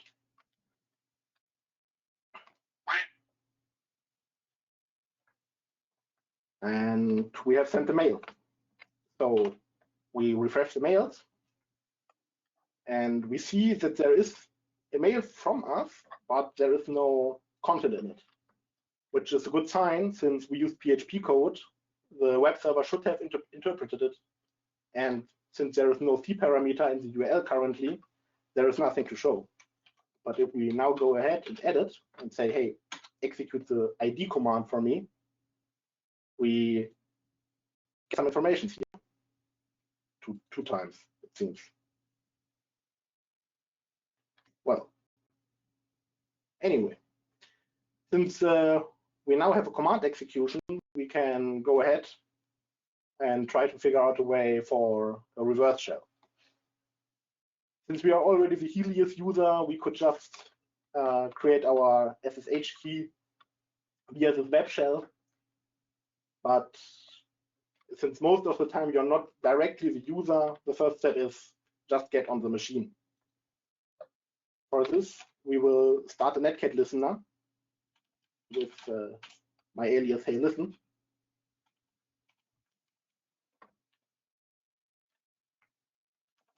Which starts a netcat listener on port 443. And then we send us our reverse shell in the hopes that this machine has a netcat binary installed that supports the -e parameter. Most modern systems don't have a netcat installed that supports the parameter, but there are plenty of ways to get actually access. Since you have command execution, you can download your own shell. You can use other maybe installed tools to get a reverse shell like Python or Ruby if it's installed. You find Python on almost every single Linux machine. So from this point on, it's the moment you can execute code, it's just a matter of time.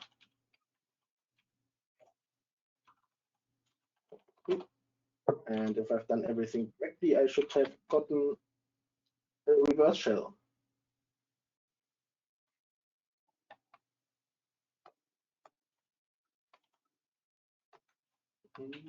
If I write my IP wrong. 192.168.56.103.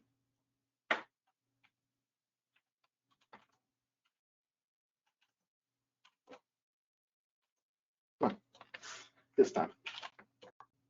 So we got our reverse shell, and we can actually execute commands directly on the server. First step would be to actually see is Python installed, and it's installed, so we can upgrade our shell. Here import pty pty.spawn bin bash. And as you can see now, this is quite a bit of a better shell than what we had before. It would actually even allow us to execute interactive commands such as sudo. So we can do sudo -l, but sadly sudo is not installed on this machine. So let's get to the home directory of Helios and see what's there.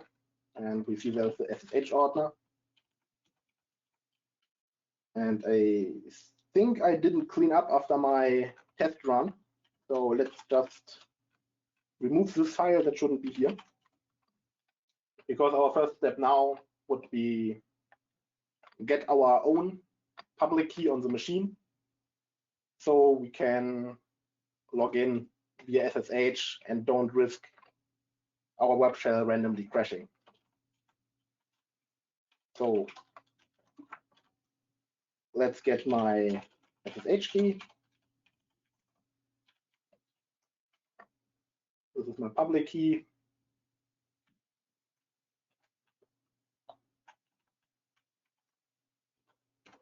Throw it onto the machine, and now we should be able to SSH Helios at symphonos.local actually get on the machine.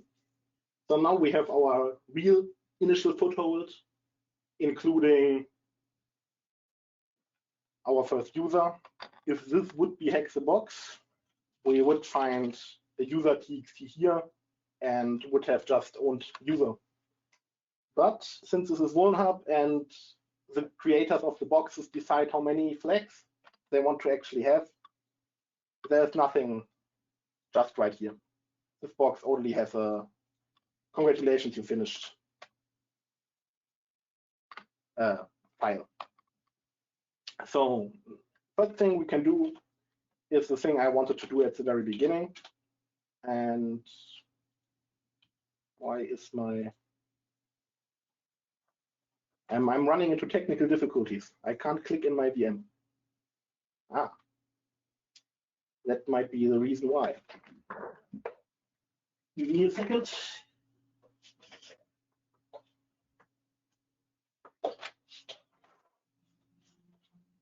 I might have to restart the RDP connection, or is it just randomly back again? Can I write again? I can write again. Yes. So first thing first, I wanted to include the wp config file in the very beginning, but since it was a PHP file, we couldn't. Let's take a look there. It was var www html Helios wp config.php, because random database passwords are always interesting. As I said in the beginning, sometimes, and that is also true for real world, you find administrators that are very lazy and just reuse their standard passwords just about everywhere. The first thing we can do is, maybe this is just a root password. I mean, it was worth a shot. The next thing we could do is to actually log into the MySQL database, look through the WordPress users table, figure out the admin password the admin gave himself for his Helios user for the WordPress blog, and see if that is maybe the root password. Since in this case it isn't, I'm going to skip this step. Just keep that in mind.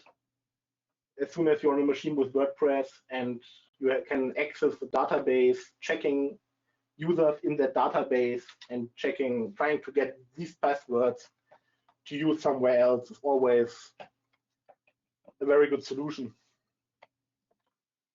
And I'm going to restart my RDP connection, this time via LAN and not Wi-Fi. I'm not exactly sure how that affected my screen share. I think it totally destroyed it. The demo gods are not happy today. I think I've heard that somewhere already. Could you take away my moderator privileges and give them to me again? I think I can't restart. Maybe I can. Oh, I think I can. Give me a second. And we should be back.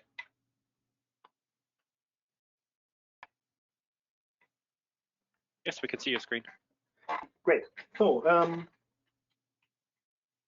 one of the very low-hanging fruits on these machines is always just seeing what passwords you can easily get from web configs, what binaries is the user allowed to execute via root with root privileges, which would be sudo -l, but as we already figured out, sudo is not installed here. And the third thing is trying for binaries that are always executed as root, that have a sweet binary flag set.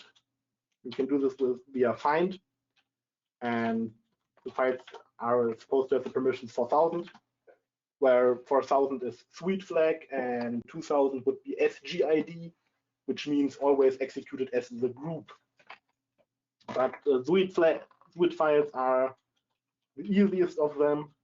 So let's see what we can actually find here. There are quite a few, but actually it's not that much for a Linux system. Most of them are absolutely basic. In case you're not too familiar with them, you can always check GTFO bins for sweet binaries that allow you to escape low privilege shells, or maybe even privilege escalate. I think Marius mentioned the living of the land binaries, which would be the equivalent for Windows. But in case of Linux, we're using GTFO bins. And what you would do now is, say you want to see what files are dangerous for a system when it's the sweet binary set, and then try to find a binary here. It could be dangerous. None of the default binaries is, but the opt status check is not a default binary. That is something the root of this machine created. So what we're trying to do now is figure out what does this program do. So first thing first, we just started. Seems to be a default curl request. So now we can check with strings for leftover strings in the file. And if we scroll up a bit, we find out, something here is indeed curl, and it seems he just opens the local host. We can also use cut for it, but with cut you will see a lot of random binary data in it, but also, as you can see here again, somehow the local host gets called with curl, which what makes it special here is, as you might be able to see, the curl command is not written as /bin/curl, but just curl, which allows us to manipulate the path variable of the host system in order to trick the system into executing our custom-made curl instead of the one he wants here. So let's go into the temp directory and write our own curl binary for testing purposes, just with the command ID in it. Then we allow the system to actually execute our binary. And then we are going to manipulate the temp variable as a path variable. Currently, it looks like this. But when we are finished with it, it looks like this. So the difference is he will check first things in the temp directory where we are currently in, and we have a curl binary here. So if everything went well and we start opt status check again, it should execute this with system privileges. And as we can see here, it actually did. So the next thing would be, hey, now that we can execute as root, how do we elevate our own user to root? We have a billion ways now. We could rewrite the root password in the shadow file. But the easiest way is always change the command we put in to bin-sr, and then just start it again. And then we get a new shell. And if we check the ID again, while our user ID is still Helios, our effective user ID is root, which means for all our purposes, we are root now, which allows us to go into the root directory and there we find our proof.txt. This is also something I'm not sure if it's originally from Xbox. I would assume that there were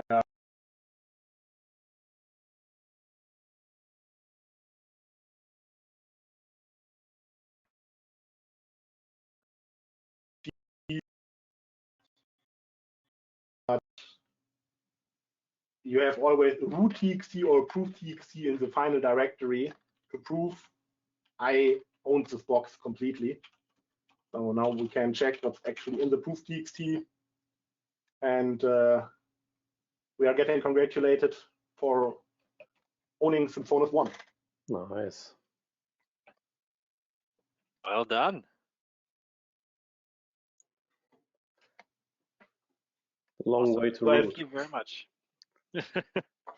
Yeah, the way from user to root when we are already on the machine is actually quite short, but the way to user was not that short.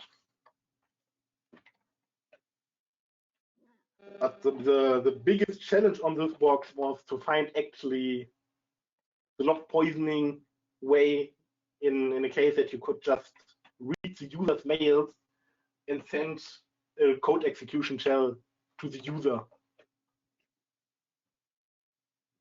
But yeah, are there any questions? Yes, there is one question from the audience. And the question is that this box is declared as a beginner box. So do you think it's a fair declaration? And what do you have to expect from medium to hard boxes on Vulnhub? That is, in my opinion, almost impossible to answer question. So it's not necessarily a bad question. It's actually a pretty good one. But if a box is hard or easy or medium is always a question of one skill set. So we had hard boxes on Hexabox where we were done after 30 minutes, and then we did a medium box and took 2 hours. I think if this box is really just rated beginner, and I'm not even sure if it is, then I would say I don't think it's actually fair. I would put it somewhere between beginner and intermediate. Total beginner for a total beginner box, this is something where I would say I don't accept this rating. But as I said, it's always a question about skill set and what you've already seen. Medium to hard boxes on Vulnhub, it's really hard to say because the playing field of vulnerabilities is quite big. So what I would expect from a hard box is, from a medium box, you might need to find the CVE, and then you have to change an existing exploit a bit to get it to work.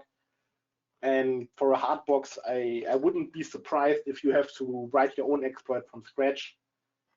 But to give a general opinion, about that, as I said, almost impossible in my opinion.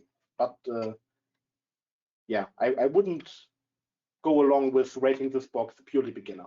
I don't think that's fair. Thank you. And just to add on this, I think I had the same experience when working on Hack the Box. Some of them are rated as beginners, but they're definitely more difficult, depending on what your background is and where you're coming from, and also the tools that they're using. Yeah, internally, we are trying to find 1 day a week to take 1 or 2 hours for a Hack the Box machine, and we went through all easy ones, all medium ones, took a look into the hard ones, and sometimes the hard one is faster than the beginner one. And from the beginner Hack the Box boxes, from the last, let's say 2 months, there was one I would actually rate beginner, and all the others I would absolutely say they are medium, at least.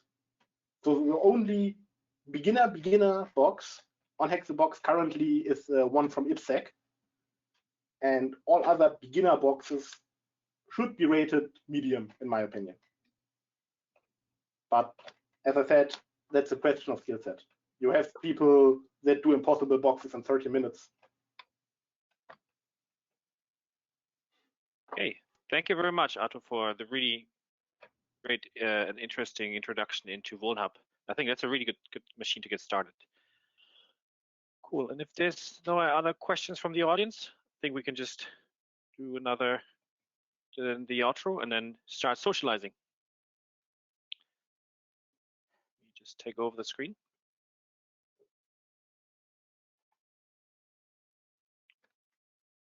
Okay. All right. So just like don't worry, just like 2 or 3 minutes of quick talk, and then we can get started or just do the socializing. I know it's probably been a while now, just tired, but I think it was really interesting series of presentation tonight, and for me itself, I could learn a lot, especially about like supply chain management or attacks, purple teaming, and also the getting start to hack with Vulnhub. So thank you very much. Just a quick note on our next meetup. We haven't decided yet when our next meetup will be, but just depending on your feedback, and that's something we really ask you to provide us tonight for your feedback, just via the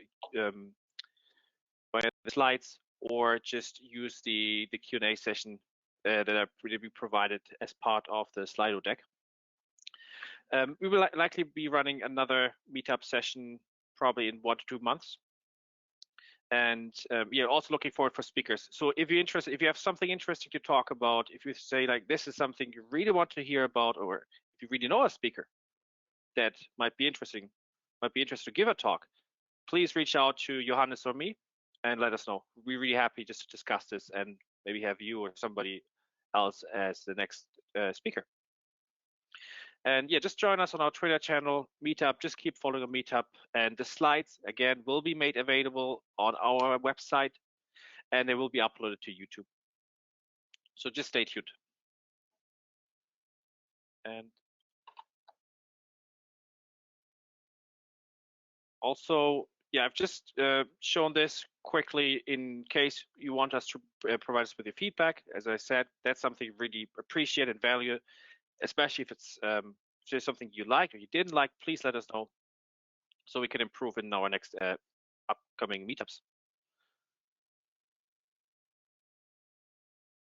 Okay, so I think that's for us for tonight's talks. I think it's just now time to open the virtual bar. I mean, we're looking for some sort of virtual bar replacement, which is of course difficult, but yeah, thank you very much for all the speakers, and also thank you for the audience, just being really engaging. And yeah, let's just do some virtual socializing. Just feel free to stay on.